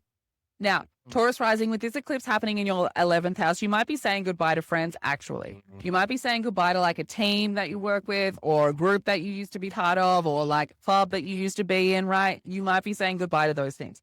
It is much more likely that you are going to realize something about those people and then have to deal with the emotions later on, right? Like something has happened. I would also go back September and September, last September, September before. Was there shit going on with your friends? Were you trying to hide from something? Were you trying to escape from something? Did you want to deal with something? Did you not want to deal with it? Okay. And it's good. That's good. I mean, this is the new beginning, right? Like, this is the final eclipse. So having no friends is great because, you know, on the other side, it's a whole new world. A whole new world. All right. So the choice that's being made right now for Taurus Rising, like, is when we look at the Aquarius North Node, right? 10th house. So it's about being seen. It's about your social reputation. It's about work, right? So this is this space where we're letting go of any kind of past trauma, past mentalities, especially when it comes to feminine energy friends, especially when it comes to emotional situations with those friends, traumas that you experience with those friends, right? Whether or not those friends supported you through those traumas, okay, or wanted you to dull your fucking light, all right? And Taurus Rising sometimes doesn't mind having a flight dulled a little bit because if it doesn't match with how you want to be seen, you're kind of okay with that. But your friends should not be doing that, right? And this is that same thing that I was saying to Belinda, that like when we look at this in one way, there's like one way that we're all sort of naturally go towards with the energy. And then there's another way to look at it. 11th house Pisces, right? So this is where you do experience a lot of emotional situations in groups of people and friends, you know, but the other way to look at it is that you're here to heal groups of people. Another way to look at it is that you are here to be creative with groups of people, right? So there's other ways to look at it that aren't just like, it's always going to be trauma. And so then when you start thinking of like, well, maybe I need to be creative with groups of people, then how does trauma come into that? Well, maybe it's like a trauma. And so because you guys are being like guided to your like most aligned, most authentic kind of jobs as well. So you can't have people around you that are continuously pulling you back, right? You can't have that. And you probably didn't get to shine your light as big as you wanted to when you were a kid. And this is kind of the time for that, right? Like letting go of all of the ways that you were overlooked, all of the ways that you kind of judged your own creativity as a child because it never seemed like it was enough to get attention, right? All of those things out of the way because we need to see the way forward now. And the way forward is going to involve having to let go of where you have had bullshit happen with friends in the past, right? And all of your fucking traumatic, probably betraying fucking relationships that you've had with sneaky fucks, right? And how that really kind of, it affected your ability to kind of trust whether you should have people around, right? Like there's a quality to Taurus Rising that like sense of worth is kind of judged on people, having people around. And so if the people around are like shit people, then that's how you're judging yourself. If the people around are good people, then that's how you're judging yourself. Like your barometer is very much attached to the way that you interact with other people. And there's a bit of chaos in that space right now. You could be having a bit of money chaos. You could be having a bit of like something changing with how you're making money, with where you're living, all of these sorts of things. You might be feeling a little bit kind of rebellious that you're changing your life in a different way. But like so much of who you are, Taurus Rising, like your I am energy, your Aries energy is in your 12th house. So it's somewhat hidden from you. So in that same way, when we look at Pisces Rising, and that has like Aquarius in the 12th house, there's an authenticity to that, right? So your authenticity, or in your case, Taurus Rising, that flame, right? That inner I am flame, the thing that starts things, that's in your subconscious space. So when you're being asked to like look at yourself, when you're being asked to like choose yourself first, like what lights your fire up, that's really hard for you to access that energy, right? Especially because you didn't really get to shine much as a kid. There would have been like something always bigger than you. And, you know, a really kind of inability to have what you needed, have like your things. And so the I am component for Taurus Rising can kind of be missing. And because of that, that's where you attract these like fucked relationships that just betray you, right? Because something is missing from you, right? This I am is missing. And so you go looking for it. And like all of us, we get it reflected back to us in relationships. And yours is like hidden and doesn't trust anybody to see it. Scorpio. So you're sort of attracting people that you aren't going to trust because it's kind of telling you that there's something that you need to look at in yourself in regards to trust, in regards to betraying yourself, right?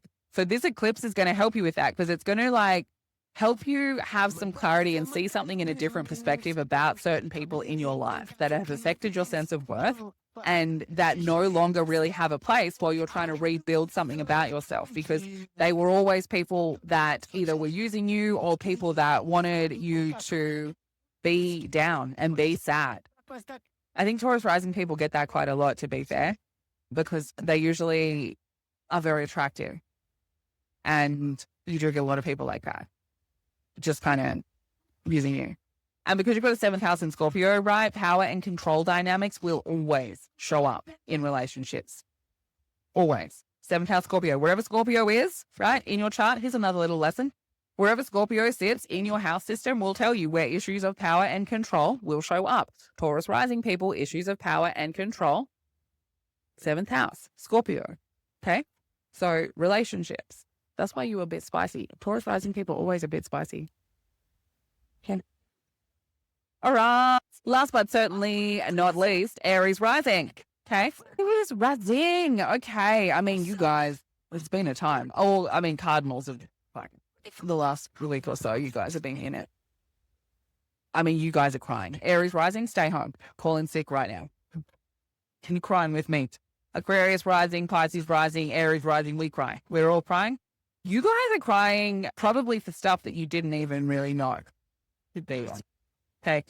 There's the eclipse in your 12th house. Now, this is extra special for you guys, Aries Rising, because this eclipse is closing out light just so much. Just so much. So we're going to, okay, it's closing out 250 years of a Pluto cycle. It's closing out 165 years of a Neptune cycle. 84, like an 84-year cycle, not a whole story, but 84 years, right? It's closing out the nodes, 19 years, okay? It's bringing with it the expansion of the maternal wound from the last 12 months, okay? And because this is in your 12th house, my friends, it's more than you. It's more than you, right? 12th house hidden from you. It's the doorway. Pisces is also the doorway. This is the portal in the portal, okay? This is the aligned fucking portal, it's the gateway to the maternal power and wound. Okay? You are going to feel some of those feelings for all of them. Everyone. All of the ancestry. Okay? Especially because Lilith is at 28 degrees, Cancer degree of Sagittarius in your 9th house, which is the other spiritual house, which is like the higher understanding of yourself that comes from purging and letting go and integrating the ancestral wounds of the maternal line. Okay. Now there is a big like devotion and motivation energy coming through that mother line, right? Because Mars and Ceres, the fucking mother, is in your 4th house. Okay. Is in your fucking 4th house. Okay. Yes. I mean, be fucking careful around this eclipse. You guys definitely 6th house Virgo. 6th house Virgo, 6th house Pisces, 8th house Pisces, even 8th house Virgos. Okay, careful. Be careful with your bodies. If your bodies are telling you something minor, listen. Okay, listen. Pisces eclipse is scary for everyone, but if you have those placements, they're extra scary. All right. Pisces heavy charts, extra scary for this sort of stuff. Listen to your fucking body. You guys disassociate from your bodies so hard, right? Wherever your Pisces is as well, that's your disassociation doorway as far as I'm concerned.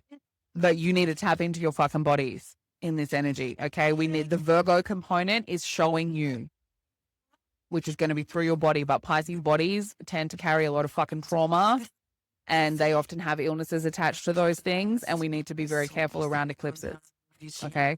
Especially this one, because it is square Uranus. So it's causing friction, a lot of friction. And so you guys it's big for Aries rising people, okay? Because this is an ancestral purge. Lilith is there. She is like helping you rebel against value systems that belong to those ancestors that have blocked you from being able to move forward. You are really understanding how the way that you grew up restricted how you like expressed yourself. And that is a huge component to what fills up that like heaviness of the Pisces energy, right? Not being able to be as creative as you need to be. And Aries rising people have usually had quite a lot of that as a child. And it does affect the way that you even show up in friendships, because as a child, there's a little bit of a restriction where you couldn't quite like do your things. And then you don't know how to do your thing, so you don't fully do your thing in friendships either, right? Now, that is what is shifting, okay? That is what is shifting for you guys. You are going to start being aligned with people who do want you to be a weirdo, okay? They don't want you to just be responsible. They don't want you to just drive them to places, all right? They want you to have fun. And so that is what you are going to be going towards. And so because of that, we want all of the fucking emotions out, and there's going to be a lot, okay? There's going to be a lot of emotion. These are emotions that you maybe haven't seen from a certain perspective.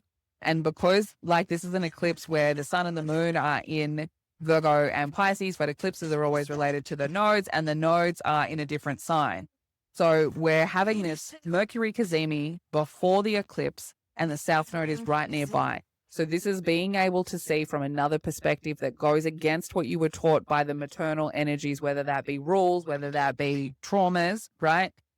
To be able to understand something from a point of clarity when it comes to how you need to feel safe. Now, it is going to come from places that you criticized yourself. It's going to come from places that you have, like, put your own fucking light out because that was safer, cleaner, nicer. You didn't have to show up as perfect if you just put your light out. If you were dull, nobody needed to look at you as much so that you didn't have to worry about being perfect, right? So all of these things are very much attached to the mother line. And so what we're sort of seeing is, as we go forward, we've got the North Node at 29 degrees of Aquarius with this eclipse. We've got 28-degree Aquarius Carte at the same time. So this is offering another path towards your authenticity that is turning you away from holding that trauma any longer, okay?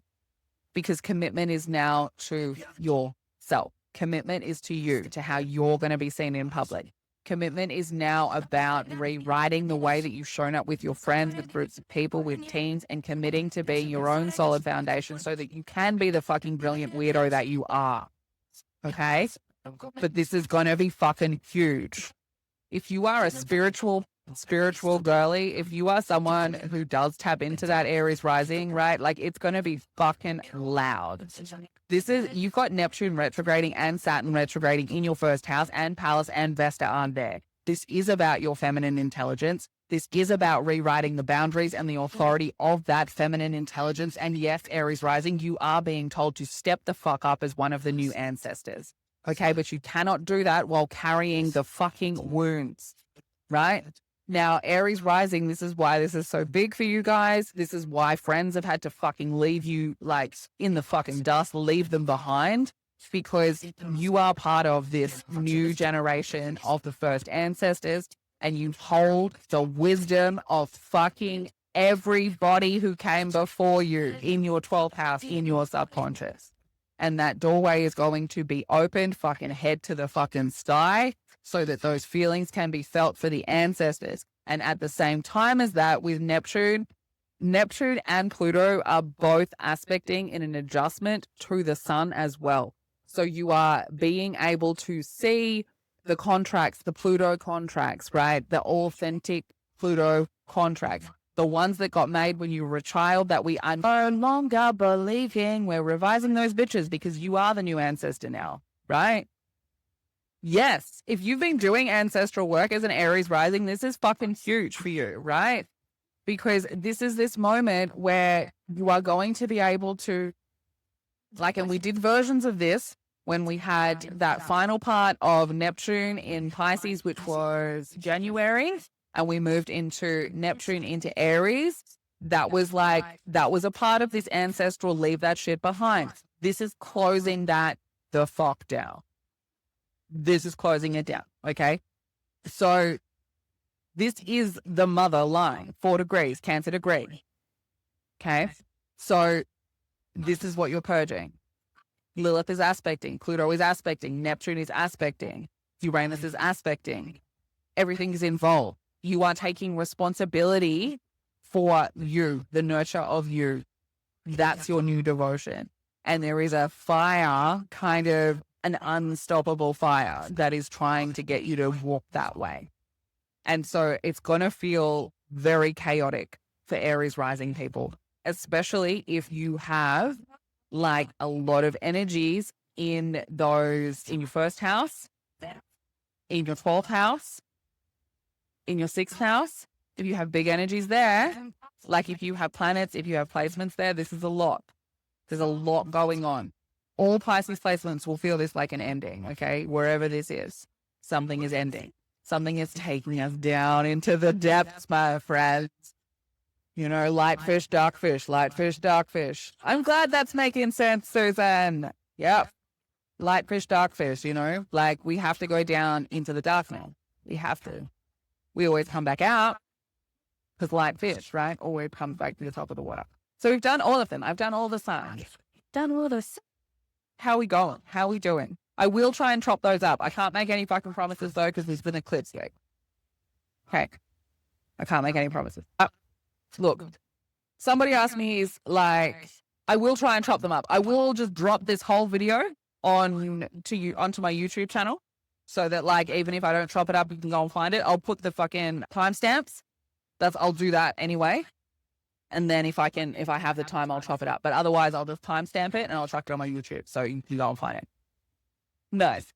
Okay. So will September calm down? Sort of, but no. I'm telling you, like the way that this eclipse is hitting my chart, the way that my brain's going to open to the roof, like get a fucking reading. This energy on my chart is fucking, that's why I'm scared of it. That's why I'm scared of it. That's fucking why I'm scared of this eclipse, right? Like I'm a Virgo stellium. Like my birthday is the 31st of August.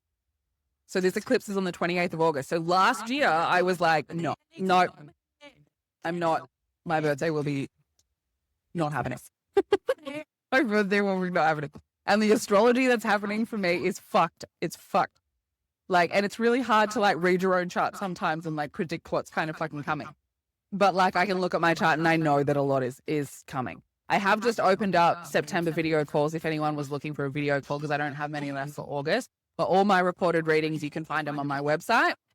And you can do, if you know your birth chart, I would say to people, if you know your birth chart a little bit, you can just book like a half an hour or an hour and we can kind of look at questions around like what's going on. If you don't know your birth chart, do a full birth chart recorded reading or we'll do a video call together to go through it. I quite like doing the recorded readings and then doing a follow-up video call because like I said at the start of this, sometimes I just like get in the zone and like it can be really hard for people to ask questions when I'm in the zone.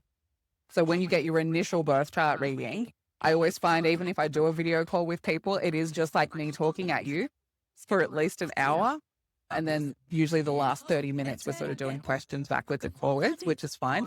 But yeah, I've got a lot of different options. I've got payment plans as well, because obviously single mom entrepreneur. So I do have payment plans. I'm also happy to work out payment plans for anybody, right? Like if you're like, fuck, it's going to take me 10 weeks to pay it off, just fucking hit me up in an email, mate. I can build my own payment plan for you. So we can figure it out. I need to be as accessible for everyone because the energy's fucking stupid. The energy's stupid. Now, I'm actually excited. Now, look, Virgo stellium, let's go. Virgo stellium, Scorpio moon, Saturn conjunct, Pluto also in Scorpio. Okay. Aquarius rising. So I'm very good at compartmentalizing feelings. I'm very good at not having feelings. I'd rather not have feelings, to be honest, as a Virgo stellium. Scorpio, I've struggled with learning feelings, right? I've struggled with learning feelings. Yeah, I mean, Winterfang, ain't nobody doing fucking shit until after this eclipse, mate. No, fucking happening. I wouldn't do it either. Like, this is like weird fucking vibes, right? Because when an eclipse is closing and one is opening, you have to just fucking surrender. Not because something bad will happen, right? And this is the thing, like, you can do fucking nothing. You don't have to pay attention to the astrology. Paying attention to the astrology gives context, gives direction, and helps us understand how we can best use the energy, right? So when we're dealing with this eclipse, this type of eclipse portal where we are like on our way in and on our way out, you can do whatever the fuck you want, mate. But the problem is, if you put all of your focus and all of your fucking energy into something and that something is attached to the fucking tail of the dragon, you've just wasted your fucking time. Like if you try and force something, well, how do you know you're not forcing something that's being left behind, right? So this is why we surrender, and especially when we're dealing with this sort of a fucking eclipse. The eclipse is the 28th. Like we want to be using the energy and focusing on like what feels right now gut, right? And we've kind of been in a bit of training for it. We have been in training for it. The astrology has been training us to trust our gut. Like that Mercury retrograde in Cancer where we literally couldn't trust our fucking minds. That's exactly what that was teaching us, right? To trust our gut, because we need to be trusting our guts right now because we can't do fuck all else, right? You follow what gives you joy. You follow what makes you happy. You follow what your body fucking tells you to do, because not because something bad will happen, but because we're on the fucking dragon. You're riding a dragon, mate. Are you going to try and direct a dragon on where to fucking go? Or are you just going to trust that the magical dragon knows where it's taking? You want to stop at an ice cream shop and get some ice cream? You stop and get some fucking ice cream. Don't force him to stop and get the ice cream, because we don't know if the ice cream shop's going to be like left behind with the tail. You see what I'm saying? So this is surrender, Monet. Surrender, surrender. Because we don't know what's on the tail, what's on the head. We don't know what's coming. We don't know, we don't know. Until the eclipse, surrender. Follow, listen to your body, follow the signs, right? Follow the signs. This is a fucking magical eclipse. It's spiritual as shit. Synchronicities be fucking everywhere. Okay? They're everywhere. What I do like about September is I think anyone who's been following me, maybe his name is Puff, probably is to be fair, is Lilith is moving to Capricorn. Lilith is moving to Capricorn on the 15th of September. And I'm excited about that. I think that's going to be very good for women. And that is the only, because Lilith is moving to Capricorn and because the service and sacrifice axis is almost done, I do like that Venus is retrograde in Scorpio and Libra, because this really is the story of, right? So we move into September, we've closed out this cycle, right? And then we move into September, and now we start wanting the relationships to align with the new version of us, right? So of course Venus has to retrograde. So we've sort of stepped into this new axis. We've stepped into this new us. We've let go of all of this fucking trauma shit. We've left behind as many mentalities as we can that block our actual worth when it comes to relationship dynamics. And then of course Venus has to go into the fucking murky Scorpio underworld and have a look around in there and figure out what the fuck's going on. Where are your secrets? Who's betraying you? Are you betraying yourself? Are you still feeling shame for shit? Are you still feeling guilt for shit, right? Looking around for shit in the work, in the mentalities around it, because Mercury's there as well. Now, we do get a new moon in Virgo on the 11th of September.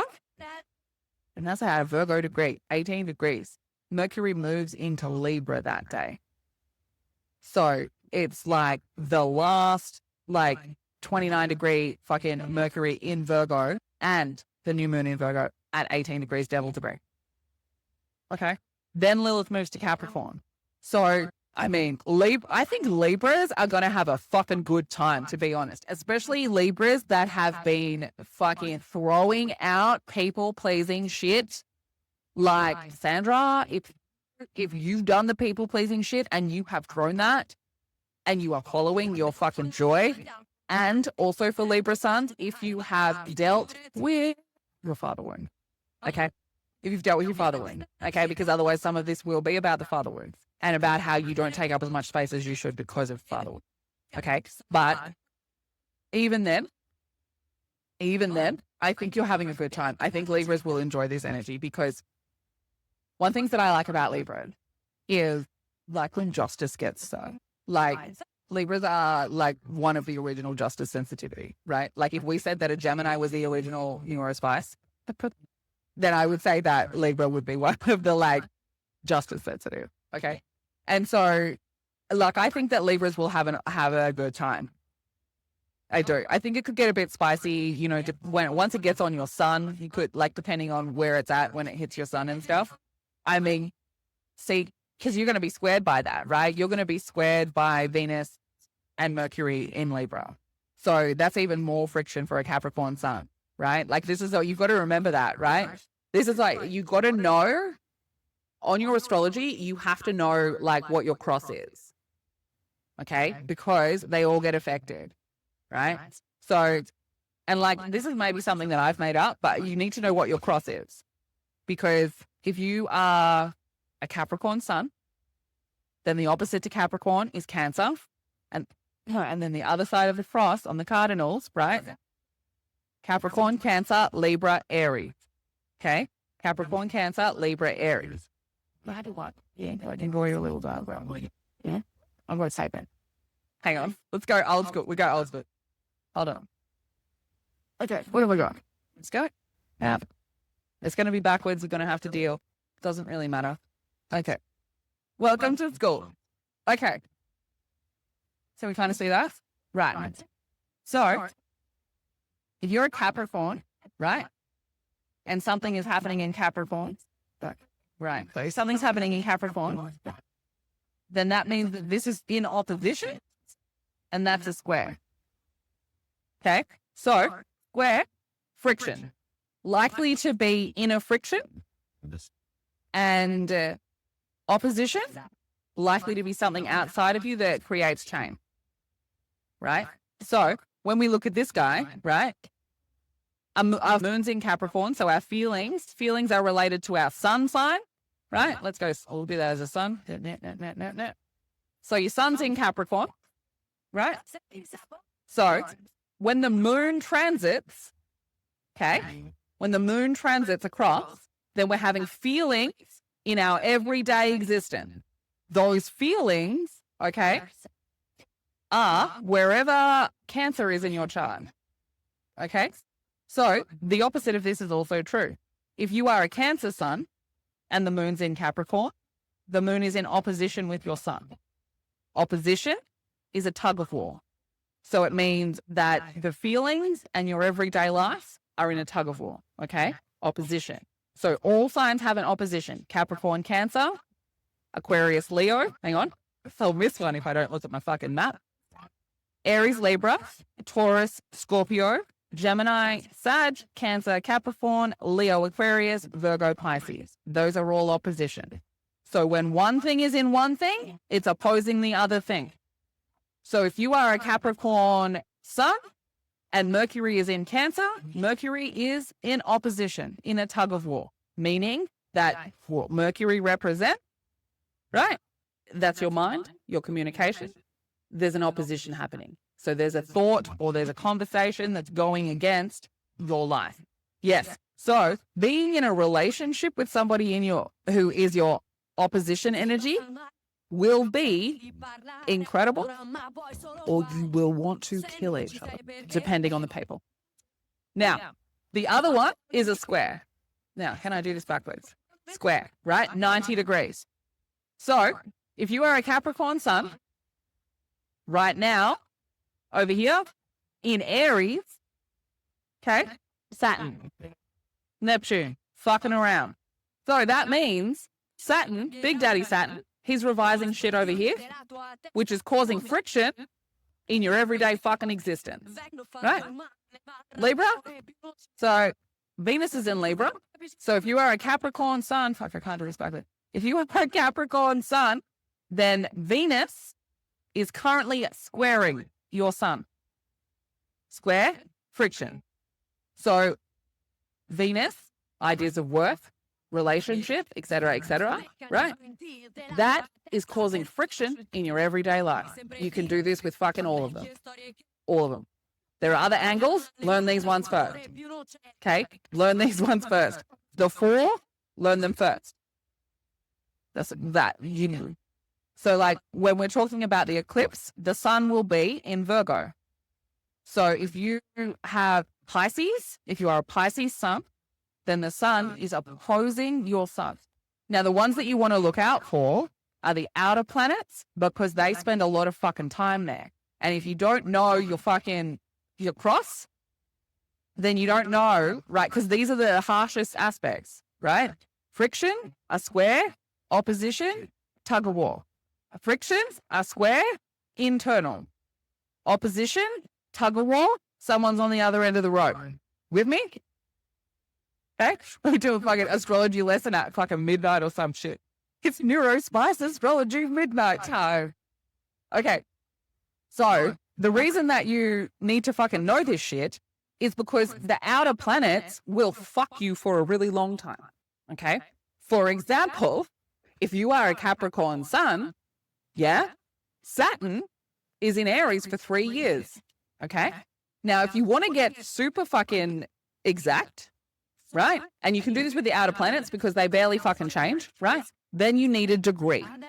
You need the fucking degrees of these things, right? And some astrologers will get real fucking narky about people who do degree theory. Degree theory is not real. Go fuck yourself. Okay, so if you have a Capricorn sun at 5 degrees, right? Saturn's over here.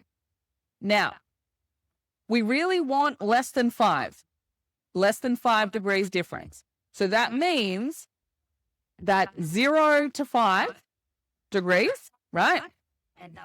That while Saturn or anything is at 0 to 5 degrees, sorry that that's blurry, 0 to 5 degrees, that's an exact square. Okay? When it goes 6 to 10, it's still a square, but it's going down the hill. Right? So as we are going up the hill, 0 to 5, we hit the 5, we're in an exact square. 5 to 10, we go down. We're going down, right? Now, of course, just like climbing a hill, which part's harder? It's going up, right? So as we go up the hill, as we come to the exact square, pressure, difficulty. The other side, sometimes we just fallen down because of the result, okay? Now, the same goes down here, right? The more exact they are, the more correct it is, right? The applying, you feel more than the coming down the other side, right? The other one you can learn is a conjunction, right? Everyone knows that, but you don't know that it's a conjunction. That's just what it is. That's when it's on top of it, okay? So if Capricorn sun at 5 degrees and the moon is at 5 degrees of Capricorn, that's a conjunction. Conjunctions I give about 10 degrees to, but stick with 5 for now. And just start with your square, right? And like that's where the house system is really helpful as well. Start with your square, okay? And like you do, this is where like people, astrology is not real now, but you got to go this deep, right? Like you got to go this deep. So like at the moment, when we go, if you are a Libra right now, okay, Libra sun, if you're a Libra sun, then depending on the degree, you have got Neptune, Saturn, Pallas Athena, Vesta, all in opposition with your sun. Tug of war. So then you just look at what these meanings of the planets are and go basic as fuck, right? Go basic as fuck. Neptune, ancestry, imagination, illusion, delusion, dream world. In opposition with your sun. What's that going to cause? Well, it's a tug of war, isn't it? So it's your ancestry, it's your dream space, it's your imagination in a tug of war of ideals with how you live your life, right? Because Libra is about you are energy. Libra is about somebody else, the relationship of somebody else. So when Neptune is in Aries, the opposition of Libra, and saying, what's going on for you in your mind? What illusions are you creating? What delusions are you creating? What are you imagining? What's your ancestry? And wants everything to be thought of from I am, and Libra can't do that. So it's got the other end of the rope. It's a tug of war situation, right?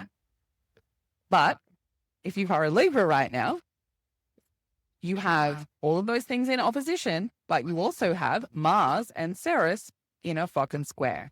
So your sun, your life experience right now, how you're shining your whole entire light as a Libra sun, is having it authority questioned in regards to how it stands up for itself. It's asking it to really understand the information that it has about its inner flame, and it is demanding nurturing. It's demanding someone hear its feeling, right? And all of those things are happening at once.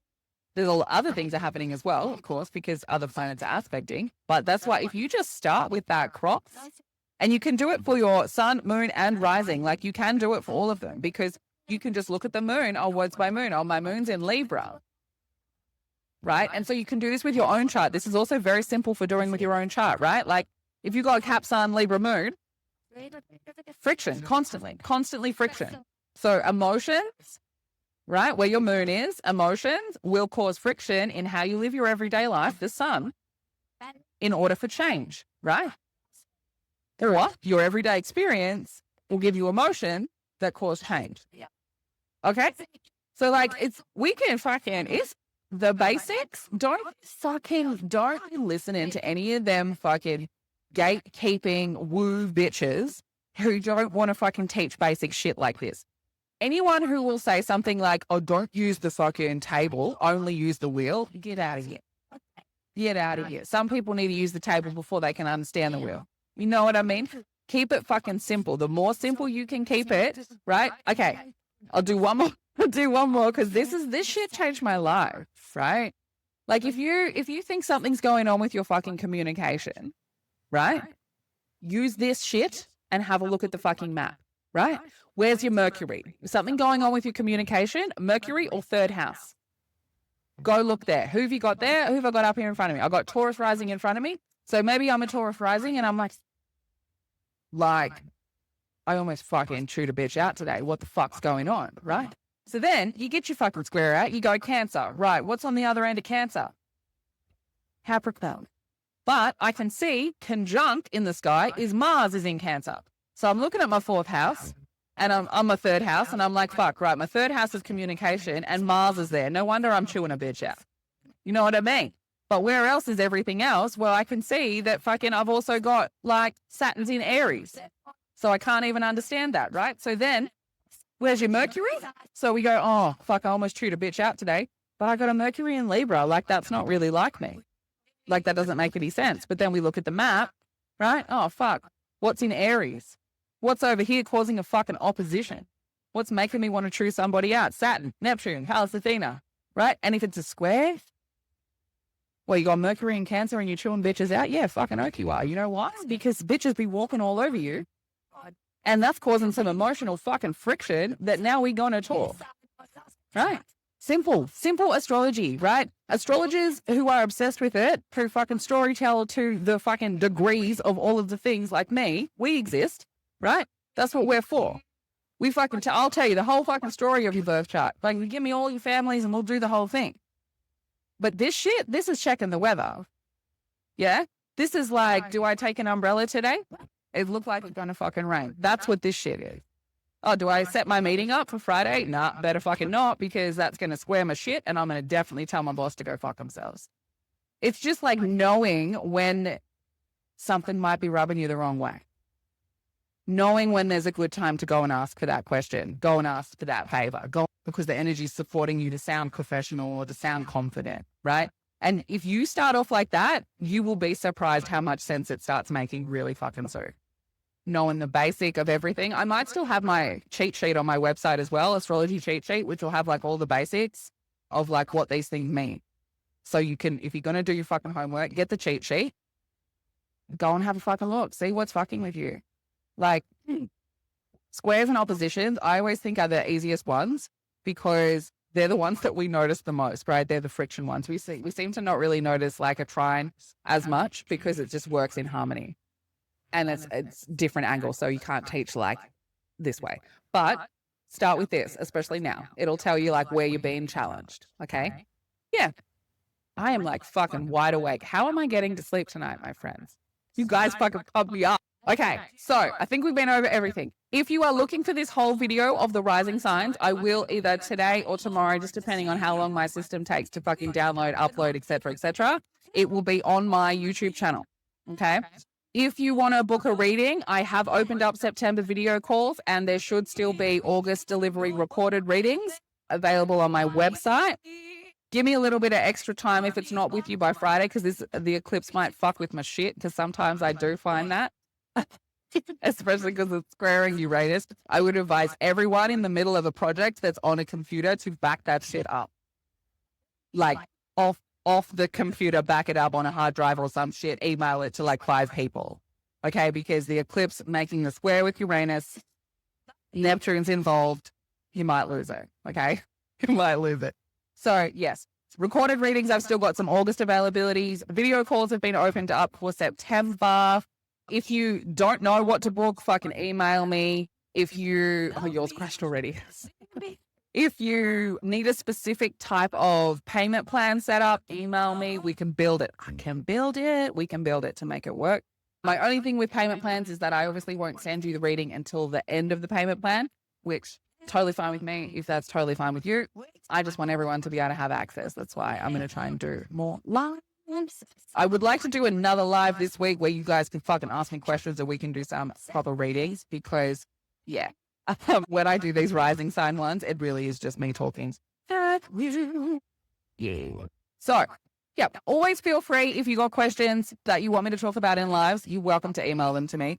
I'm not great at getting back to people really quickly. I am very particular with when I open up my energy centers to be able to come in so that I can be protected for you guys when I'm doing private reading.